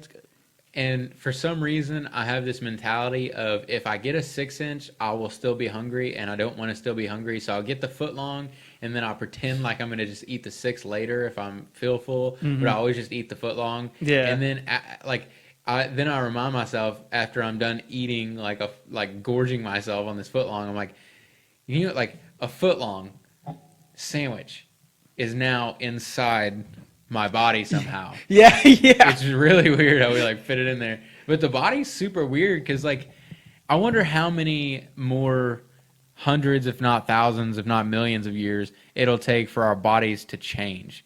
Because obviously we're designed to keep all the fat and all the nutrients we can possibly get because we've came from famine. But now that's why we're so morbidly obese, because we have so much food and our body is just like, we have no limit. We're going to take it all. That's why you have the 1,000-pound people. Yeah. Because as much as you want to feed yourself, your body will just keep going. Because it's like, well, this is what we do. We're designed to just keep going. Yeah. In case food runs out, we'll have all this storage. Yeah. And so, and it works the other way too, because if you just starve yourself suddenly, then your body's like, oh, we know what that is. Yeah. We'll just keep everything. We will no longer shit. We will no longer piss. We're keeping everything. Yeah. So now you can starve yourself for a week. Yeah, we'll drop some water weight. But as soon as you eat, we're taking all that and we're storing it. Yeah. So you're not losing any weight anymore. Yeah. It's crazy how, because I wonder now that we're out of that famine stage, hopefully forever for the rest of our species, or, you know, as long as our species is still in existence, I wonder if we keep going like this, how long it'll take for our bodies to be like, okay, now we don't need that, adaptation anymore. We actually need the opposite of that, to where we don't keep everything. We only take what we need. I wonder if what would end up happening, so obviously we're idiots, so I wonder what would happen if it would be more along the lines of our bodies becoming more carbohydrate sugar adapted, to where we can handle more sugars and more carbohydrates than we can fats. So then it would switch, right? So we're used to being fueled on high carbohydrates, and so like fats and proteins will like slowly shift, so your body needs less and less, right? So then you would get to the point where your body can run efficiently on like sugars and carbohydrates more than it could on the other thing. So like, well, that's where we're already at. Well, I mean, what I'm saying is like, we get into the future and people will have more meat allergies and have more issues with breaking down we're already fats. seeing that with like gluten and shit too. Yeah. So I wonder, like in 100 years, like, you know, obviously that's a blink of the eye when it comes to overall time period. But with the way that, you know, here's the thing about evolution. It comes to a bit of a standstill right about now, because we've removed ourselves from the thing that takes away all the things that aren't useful. So anything that's not useful still gets carried on in the gene pool, right? You know, because we've become a society where we try to care for everybody. You know, we don't want to. We fuck for fun. Yeah, exactly. So we're not about finding the best mate with the best quality. Yeah, we're just so like, yeah, she's fucking hot after 10 beers. Yeah, or not. And anyways, but it doesn't really matter. And fuck it, no beers. and And so you've got this situation where you're no longer having the strongest, fittest survive. You're just having everybody survive and everybody propagate forward. So we're carrying pretty much the same traits generation after generation, rather than 1,000 years ago, whenever if you were a lazy piece of shit, you died. Yeah. And you didn't have kids. Point blank, period. Right. You starved to death because you didn't prepare for the winter. You didn't plant the seeds. You didn't farm. You didn't go hunting. And now you're dead. You know, and if you had a family, they're dead too because you were supposed to be taking care of them. Right. And nowadays, you know, it doesn't really matter. I mean, obviously, there are still parts of the world that, you know, still suffer from being so engaged with the food chain, and they still struggle. They're not necessarily beside it at this point, but you know, more every day, so many people are lifted out of poverty. So I wonder how evolution itself will change now that it really only applies to everything, and this is an idiot saying this, everything but us, right? So we've taken ourselves out of that equation. Like, so the things that we were at least evolving into were propagated by our environment, surrounded by animals, surrounded by, you know, if we lived in a hotter climate or if we lived in a colder climate, you know, our pigmentation would change and stuff like that. You know, are we going to become more pale and then just have less fat because food's so available? We don't have to store it. What's the point of storing it? Because it's so readily available, right? So it'd actually be harder to become fatter, you know, so then people would live longer because we're not storing up so much fat. I don't know, man. It's crazy, but that's what I'm wondering, like if and when that would happen. Because I feel like we're at the polar extreme. I mean, we have a TV show called My 600-Pound Life. And now, if you think about adaptations, they happen to make us live longer. Obviously, that happens through, you know, mating, which again is a problem for us because even the people on My 600-Pound Life usually have a wife or a husband and kids. But yeah, exactly. But you would think if we were at the point where, you know, what is obesity has to be in the top 3 things that kill people. Right. So you would think if that is the case, that eventually it would switch to make us live longer. I mean, it's what it's always done. We always develop things to make us live longer. Yeah. That's what every species does. Right. But that always happens through selective breeding. So, you know, I mean, I think what a spider is born with some kind of crazy thing that helps it get more food than the other spiders, and that spider gets to fuck all the females because it has more food. Yeah. And so then his offspring has it, and that's what an adaptation. Yeah, it generally tends to be some sort of. Ted wants to do a Monday show, and then he could get on here. Can't do Wednesdays, bro? Wednesdays at 6, brother. Wednesdays at 6, bro. We got a thing going. We got to keep it. Bro, we'll FaceTime you and put you right Yeah, there. Until put you them on like an iPad screen. Yeah, until you can get in here. But now you got to think about this, too. So here's the X factor, technology. So Stop fucking fat people. Suck all the fat, throw it into space. That's what we have to do. It's like everywhere has to be Miami. No, so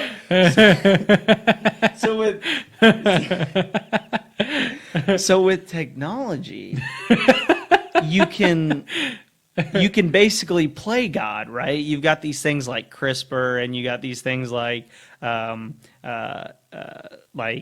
different. I'm trying to think of what they're called. There's these like they're trying to make like program little tiny robots that you can inject into yourself that'll do different things. I don't see that going wrong. Yeah, right. Has anybody seen Jason X? It's a bad idea. But I wonder if instead of people changing because of evolution, the evolutionary process for humans will be propagated by technology rather than by nature. Sound like Joe Rogan. Right. Oh, fuck. I haven't smoked enough We weed are to just sound- a vessel for technology. Well, I mean, think about it, man. It makes sense. Right? Because if you got all these people that have like genetic disorders and like orders that are just intrinsic to humans, and you know, you think about people that are like born blind and stuff like that. You know, there's people now that they're like, there's these interfaces where certain types of blindness can be cured with these like ocular rigs, you know, that they plug into certain spots on your brain, and then they can restore some of your vision. I'm like, take that to the extreme. I saw this video a few weeks ago that for whatever reason, it blew my freaking mind. But this guy, he's a DJ, right? And he's got one arm. So he's had his arm removed in some sort of, either he was born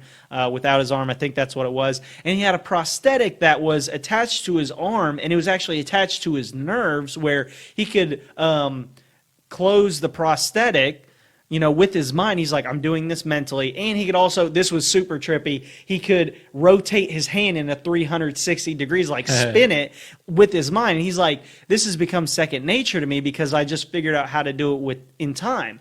The same way, like, if I wanted to pick something up, I know exactly, I don't have to think about it. My hands just know how to work. And so what he did is he built a prosthetic that actually is an adapter for that. So he removes his hand and actually plugs in this interface that he built. 12-inch dildo.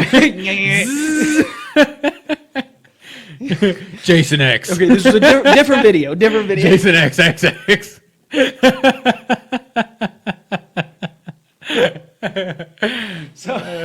So what he had Bang built. Bros presents.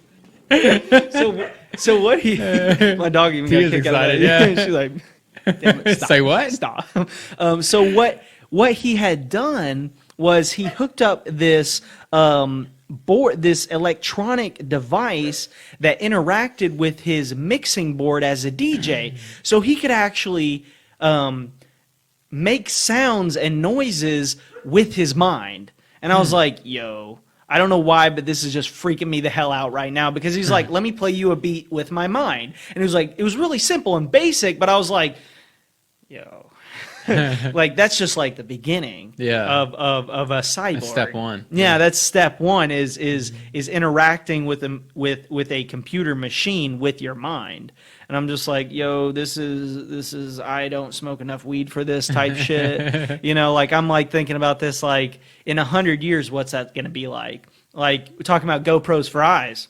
Why would I want these shitty eyes? Right. Why would I not want perfect eyes that have like 30-time optical zoom? Well, yeah, why can't I zoom in with my eyes? Why can't I record with my eyes? Yeah, why can't, exactly. So Yeah. I think it's going to be the point where people are just going to be like, these hands suck. I want super hands that I can instantly learn to play any song on the guitar that I want to. Where Right. I'm, like, download a skill pack like you do with Alexa. Exactly. Like, instead of, the human experience, and this is where it gets really weird. And I was talking to Cody Axton about this, and I was like, it's going to get to the point where people are basically androids, right? Where they no longer go through the human experience, right? So what the human experience is you're born, you grow up a certain specific way Raised, with certain attributes, you get parental guidance. Yeah, exactly. You go through all these trials and tribulations that turn you into the human you are when you're an adult. Mm-hmm. So if you start removing those factors, what do you have at the end? Yeah, well, it would be the end to athletics. It'd Right. be the end to professional, just about anything. Imagine like having an app store for your basically avatar at that point. We're like, bro, I'm saving up for the race car pack. And you're Yeah. like, what, dude? For real? Like, hell yeah, dude. It's only $3,000, and you buy it and it just downloads. It's like a 1 terabyte download, and then you just get in a car and now you can fucking be Jeff Gordon flying around. Well, now you just plug yourself into the car and Right. you control the car. Yeah. Ugh. It freaks me out because it's like there's going to be the group of people that are like, we are true humans, and then there's the people that embrace it. Like, we're getting into some weird Deus Ex shit here, but oh, dude, that'd be the new racism. right, That's it'd be the the new new racism. discrimination. You got the cyborgs who Yeah. are like half Like, humans. oh, you can't work here. You can't. We don't employ your type or anything we like only that. employ real people. Yeah, exactly. So Or they would only employ avatar people because Right. they're not going to get hurt at work. They don't have to give them life insurance at work. Yes. They don't have to. They can do everything 2 times as fast. yeah. You know? So like the humans will have to. God, where have we gone? So the humans would have it's to. kind of inevitable for real. It really we just is. keep I mean, going. we're taking, these steps where we're slowly advancing technology to the point where, people. By the way, this podcast, we're completely sober. Unfortunately, right? So we're gonna drop acid as soon as this ends. Keep going.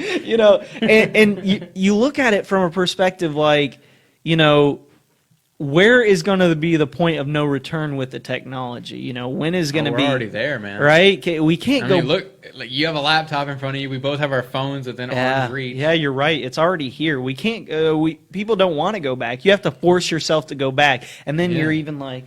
You have a heart attack when you figure out you left your phone somewhere. Yeah, and then even switching to like a dumb phone, you're just like you're still reaching for it. Like, oh, I need to check. No, I don't. Yeah.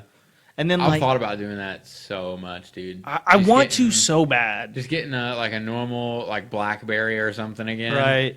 My thing is not necessarily like the social media or anything, because you know me, I don't post a ton on social media or anything like that. But the thing for me is like the music. Like I really like having the ability to have all my music, all the podcasts, and then like if I want to learn something, I can learn it really quick off of YouTube. And that's the thing, you wouldn't get rid of this. Right. This would be an at-home thing. This would be like your TV. This sits in the living room.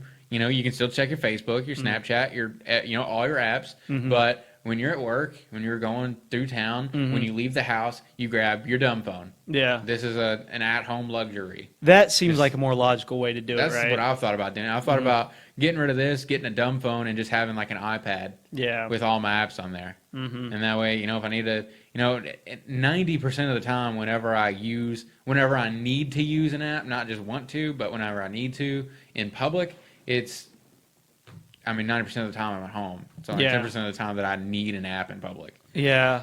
My big thing, though, would be I would get to the point where I would be overusing this at home. So then the time I would have to binge. Yeah. So I'm like, I need to draw like a distinct line in the sand, like, because you can set up like, timers on it to where you can only be on certain apps for a certain amount of time, or after a certain period, everything shuts off. And I really need to like hardcore commit to that, because like I was looking at like my time on usage and like how much time I spent like looking at my phone or like doing things. The thing is, it's kind of skewed with like YouTube, because like a lot of times with YouTube, I'll just set it down and I'll be listening to something on it and not watching it.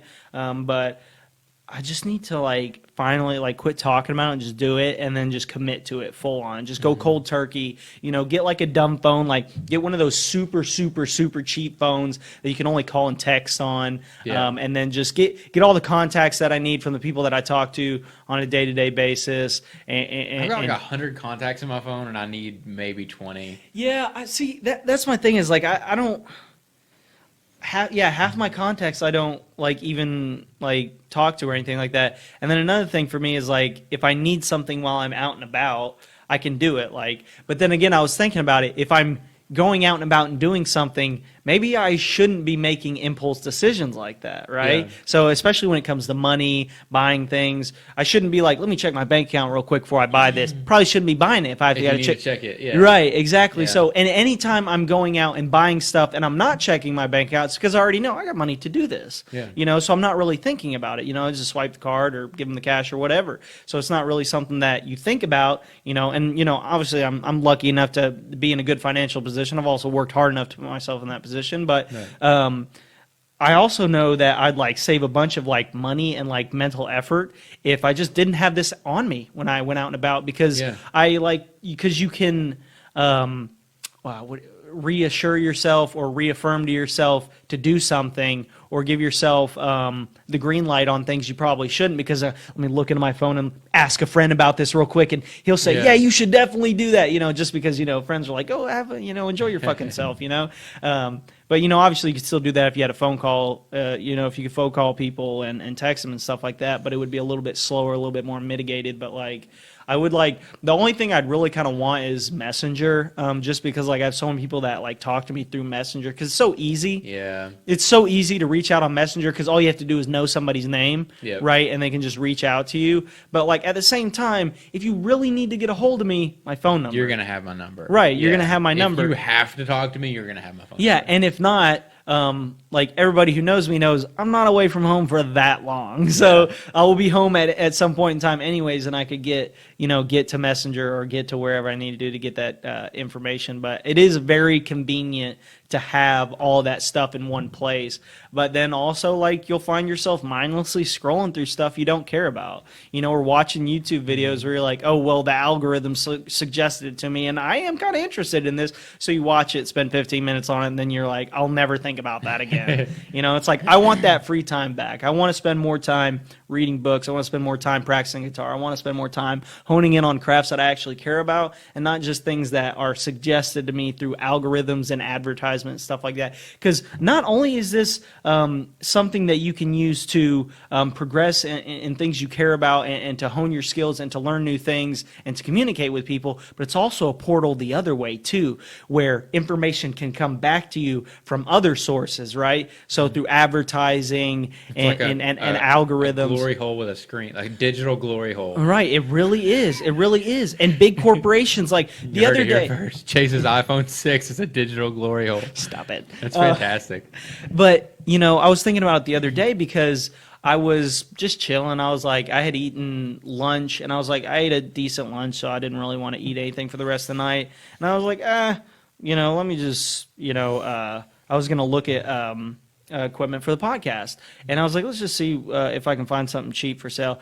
And I got a pizza advertisement. Yeah. And I could not stop thinking about pizza. Oh, fuck. Like pizza. Yeah. And like, I was like, I didn't even really want pizza, but the fact that I saw a fresh baked pizza in front of me, my taste buds lit up a little bit. And then I was like, ooh, they know what they're doing. They know it works, right? Obviously, or they wouldn't be doing it. Dude. And they get you. That's how they do it. Every day about lunchtime and every day about dinner time, I'll get an email from Domino's, Pizza Hut, Papa John's, Penn Station, like and then, you get on Facebook, and like you said, it'll be, welcome to Zaxby's, Popeyes, like every day at those times. So you're like, you're already kind of subconsciously thinking about food, because we have, our program has like, or our society is like programmed into our heads, like you have to eat breakfast, lunch, and dinner every day. 3 times a day. That's when you eat. And it's like anything outside of that, and they're like, "Oh my God, you have to quit starving yourself." Like, I'm not hungry. I'm not hungry yet. Can I get hungry before I eat, or is that not okay anymore? That's one of the biggest things I've noticed. Because I used to cut weight, and I've gone through periods in my life where I've like really, really had a strict diet where I've only eaten at certain times, or I've only eaten certain amounts of things. And like the craziest thing is the amount that people jump on your case for not eating. Oh, dude, yeah. People get on. People crazy. Will get on to you about eating. I mean, especially like mothers and grandmas and stuff like that. But even people other than that. Like if you go out to a restaurant with your friends and you're like, "Oh, I'm not eating," they're like, "Why not?" Yeah, dude, just get something small. Like, no, I don't. I just want to drink water and hang out. Yeah. Like, for a long time I did that without any issue. I would just get like an unsweet tea or something like that. Because like, want a little caffeine, spark up good conversation, and caffeine helps stimulate my brain a little bit. So, and it's no calories, so no problem, right? But it just got to the point where like people would be like, "Are you okay? Are you depressed? Are you feeling bad?" I was like, I actually feel great because I'm not eating. Yeah. Like I feel amazing because I'm not eating meals out every day, and I'm not eating junk food all the time. I'm not eating 3 huge meals a day where I'm just just shoveling food in my mouth and snacking on top of it. So it's like, it's weird that there's this stigma around people not eating or people cutting back on food when we all know that obesity is a huge problem. Yeah. Right? We all know it's not good. But then at the same time, we still kind of, we jump on people's cases about it. I mean, I try to, nothing's going limp, bro. Yeah, it's not staying tight. Just tilt it up,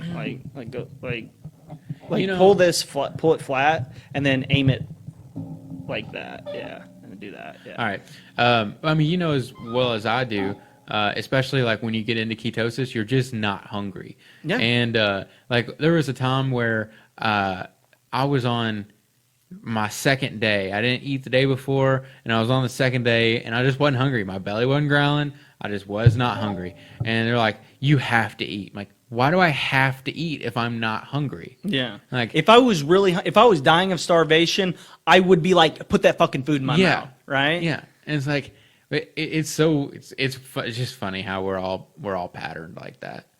But right. I mean, and it's so funny people preaching to me, especially that I have to eat. I'm like, bro, I'm north of 200. Like, dude, I cannot eat for a while. Dude, I was thinking about that the other day because I was going through some of the old podcasts, and like you could see when we first started the podcast, like you're pretty big, yeah, and then like every week you could tell like you were getting skinny, like you could see it in your face. Like I remember when I first met you, like you were probably as big as you've ever been, right? Yeah. Like when you were working at the 300 pounds. Yeah, you were getting, and I remember we like one day we went for a walk and you were like, dude, I am fucking tired of feeling like this, like, and then we went and ate endless appetizers. But regardless, you know, like the frustration was there that you were just like, I gained all this weight for no reason, like, and it's just because I've just been, and you were telling me, you're like, I've been forcing myself to eat, you know, because people get mad at you if you don't eat, or they you know, especially like if you're in a relationship, you're like, let's go eat. Yep, I'm bored, let's just go eat. It's something to do. It's like a social thing, right? But it's also, you develop this mentality of like, you're scared that you're gonna miss out on that taste. Like you think about something, you're like, ooh, Little Caesar's pizza, and you're like, I don't need that. And then you're like, but I can get it tomorrow. And then you think to yourself like, but what if I don't?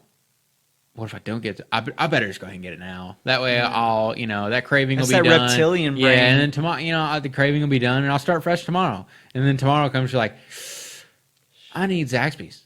No, I'll just get that tomorrow. I'm not hungry right now. It's like, oh, but what if you don't? What if they close? What if they're only drive-through right now? You know, like you find that little voice in the back of your head, you know, that's like, bro, eat. You got to eat. Like, eat. Like, I mean, I've said it many times. That's my number one vice, is eating out. And I remember when I was on like strict keto and I was dropping all that weight very quickly. I remember thinking back. I was like, when's the last time I fucking ate out?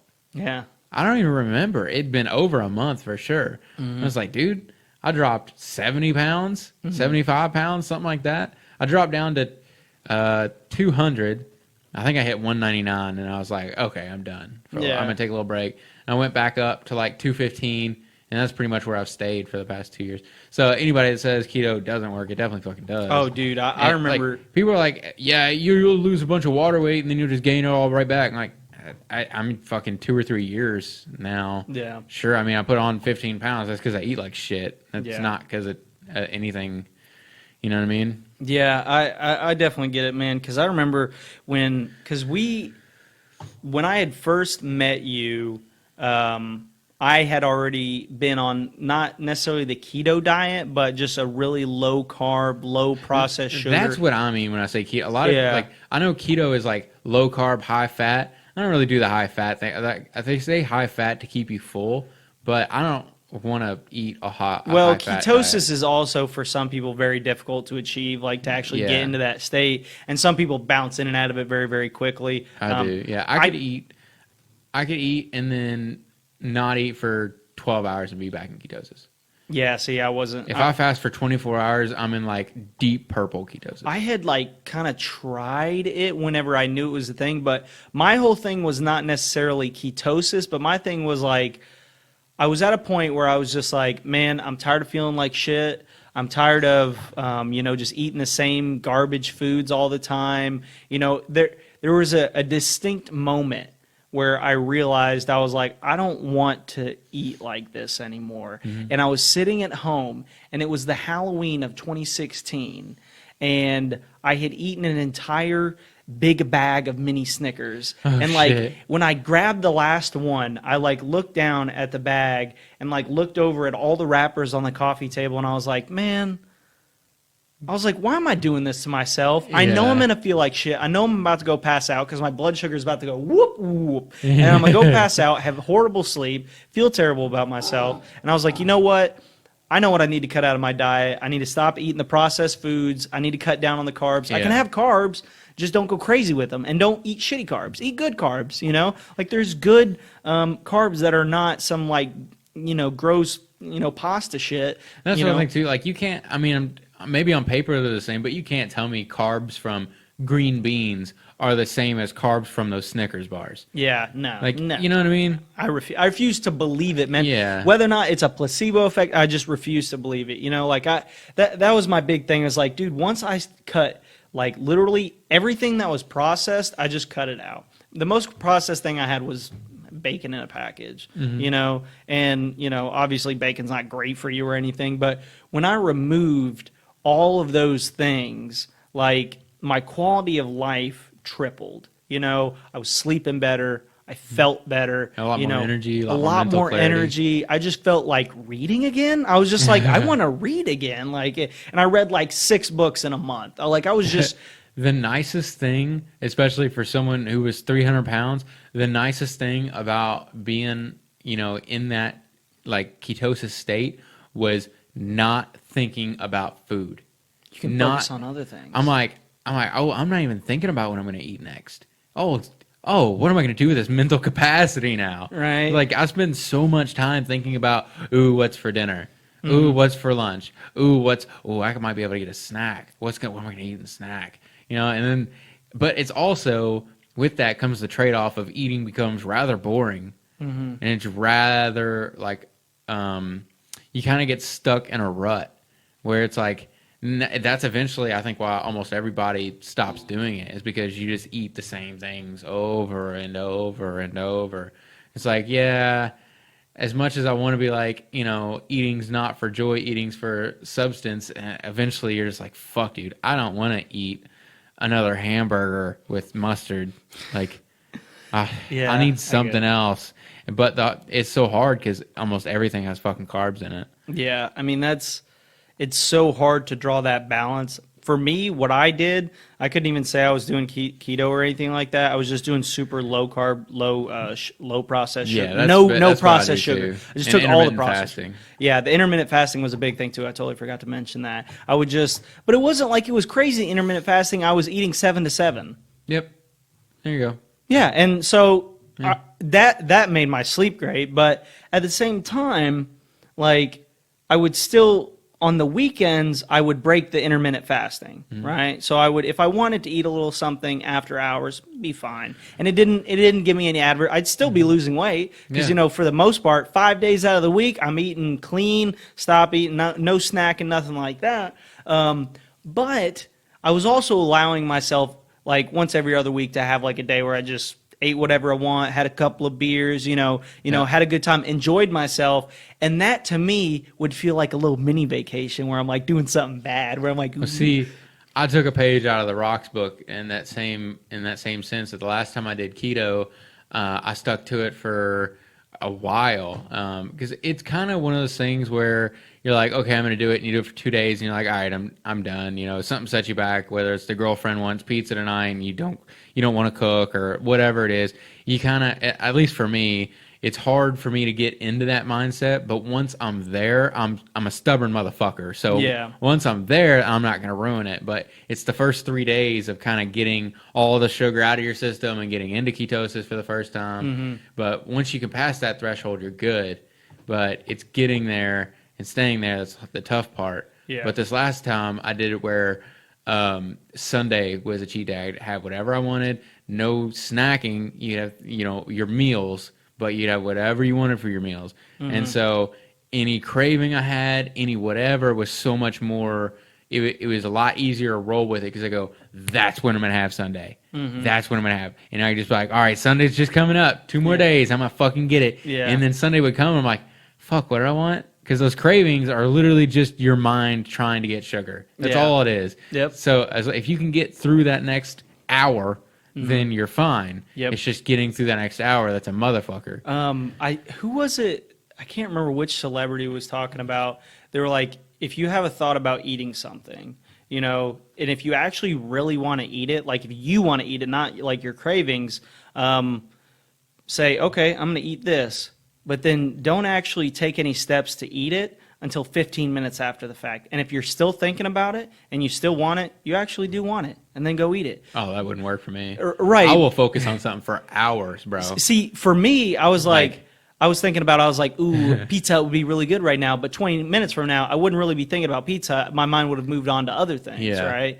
But I'm not that way at all. My thing was like, I was eating a lot of like steak, eggs, broccoli, spinach. Every now and then I'd have like not every now and then, I'd have at least a salad like 4 or 5 times a week, like where I was just load that thing up. I would take, I would have like ranch without a bunch of shit in it. It would be like a ranch is surprisingly low carb. Yeah, surprisingly. Yeah, and it's one of the few things that it tastes super good and it's also low carb. Yeah, and that was keeping me going for a long time, and also mixing in fruits as well, because you get the sugar and you get that dopamine rush from the sugar that you otherwise wouldn't get if you were just doing like a strict, like some people do the carnivore diet. I haven't tried it. I've wanted to try it like back in January. I've done a carnivore cleanse, but I've never done like where I'll eat nothing but meat for like 4 or 5 days. Yeah. But like for me, it stops me up and I can't poop. Yeah. So like I don't do it. Keto for very does long. That to me. Oh, really? That makes sense. But that's why I was like, I got to keep eating the vegetables for the fiber and stuff like that. I got to keep like mixing it up, and like I would, every now and then get like some like 94% like dark chocolate, some like extremely high dark chocolate, and mix that in there. And man, I had a good thing going for a couple years where I was eating really, really, really like clean as far as like my standards. I mean, obviously compared to somebody who's out there eating avocados 4 times a day and all that stuff. I tried an avocado. I almost fucking threw up, bro. They're not good. I don't know. I like them. I just like every time I get them, I just forget that I have them and don't do anything with them. I fuck with apples a lot, but apples are so high in sugar, man. Yeah. They have a fuckload of sugar in them. But I love apples. I love them too. They're so good. I've got the Honey Crisps and the Gala apples in there in the fridge right Gala. now. Those Honey Crisps are so sweet. See, I like Gala, and I like Granny Smith green apples. I like sour apples a lot. Those are pretty good as well. But I mean, also like a banana too, like a banana a day. I was eating at least a banana a day, and there's a ton of sugar in that. There's also a ton of fiber, potassium, and other good things. So you eat one of those in the morning. Super high. Oh yeah, for sure. But it's not nearly as rough on your body as. I don't know, a banana snack cake. Right. Or a banana split. Because you eat a banana, and at least with that sugar comes the fiber. So your body can break it down and process it way better than if you're just eating high fructose corn syrup, where your body's just like, oh, your blood sugar is going crazy with it. So I definitely need to double down on the diet stuff again, because like the big thing for me is eating out as well, because now it's just way too easy with DoorDash and Pizza Hut. You could just have them bring food to you, or Frederica's right there. We both live right on Frederica, right. So the other thing was like at my old place where I used to live, what I would do is for dinner, I'd be like, what do I really want for dinner? I'm like, ooh, I want a good steak, or I want like I want a ribeye, and I want some fresh broccoli and some banana peppers. And so I'd walk to Kroger. You remember where I used to live? Yeah, you lived I ran into you guys one time when I was walking to Kroger. Yeah. And I was like, oh, crazy seeing you guys here. I'd walk to Kroger, buy dinner, walk back, cook it, and eat it. So that way I was getting a workout, walking there, and carrying it back. Right. And I'm cooking my own meal. It's way cheaper, and it's just an overall better process of... Well, that's the thing. Now it's really not that much cheaper. Yeah, right. For real. Like, food is so cheap. Like, to eat out is really... I mean, obviously, it can be as expensive as you make it. If you eat at Red Lobster or Shogun's every night, you're going to be spending a pretty penny. But, dude, I mean, it's $10 a person to fucking go to McDonald's. Yeah. Like, you're going to be hard-pressed to buy dinner and cook it, for less than $10 a person. You got to think too, like some people, they just don't have a situation in their life where they have a full kitchen to use, and they don't have, the ability to go do that. So like I was just lucky enough to where I was like right there next to Kroger, and I could just walk over there, buy what I need, and walk back in 15 minutes, So it was a good time as far as like for me. And lately, I've put on a couple pounds, just because like I haven't been, dude, I was like working out like crazy during the summer, man. I was at Iron Jungle twice a day. I was at Gracie's at least 3, 4, 5 times a week. You remember when we first started going to Gracie's, we were going in there like every single night. Yeah. I need to get back to that as soon as everything opens back up. Like no excuses, no ifs, ands, or buts about it. Cause like I have no excuses at all. None. Like, look, you know how I live. You know Right. me. You know my whole life. I have no excuses to not be like in like top physical shape, and then also taking the best care of myself because I ain't got nobody to tell me otherwise. You know, it's not like I'm broke and I can't afford to take care of myself. And you're at the size too where you're not fat, so you could eat like, so when I look at myself, I'm like, bro, you got to get smaller before you can get shredded. But when I see guys like your size, like you're already at the smaller part, so being shredded or being fucking yacked is within a way shorter arm's length. You know what I mean? My thing is too, like, I was like, here's the thing, like, I really haven't gained much weight at all.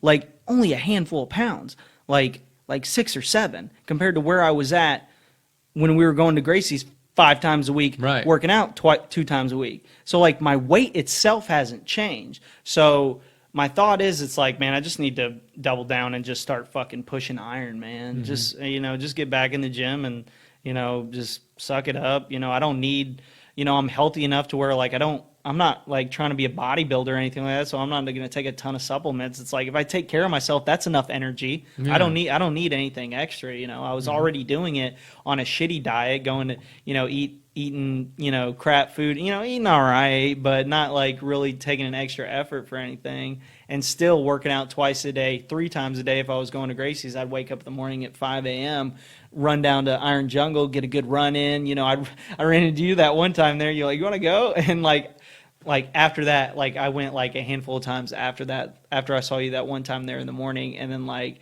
I was like, I don't know why, but I just stopped going in the mornings. And I was like, man, those like made my days way better. When I'd get up, go do cardio in the mornings, because like it just wakes you right up. Right. Used to run like 2 or 3 miles in the morning every day, and like best times of my life, Well, I don't know if I go that far, but yeah. But oh well, I just have to get back to it. Quit making excuses. But that's a good spot to wrap it up, brother. We're coming up on 8:10 here.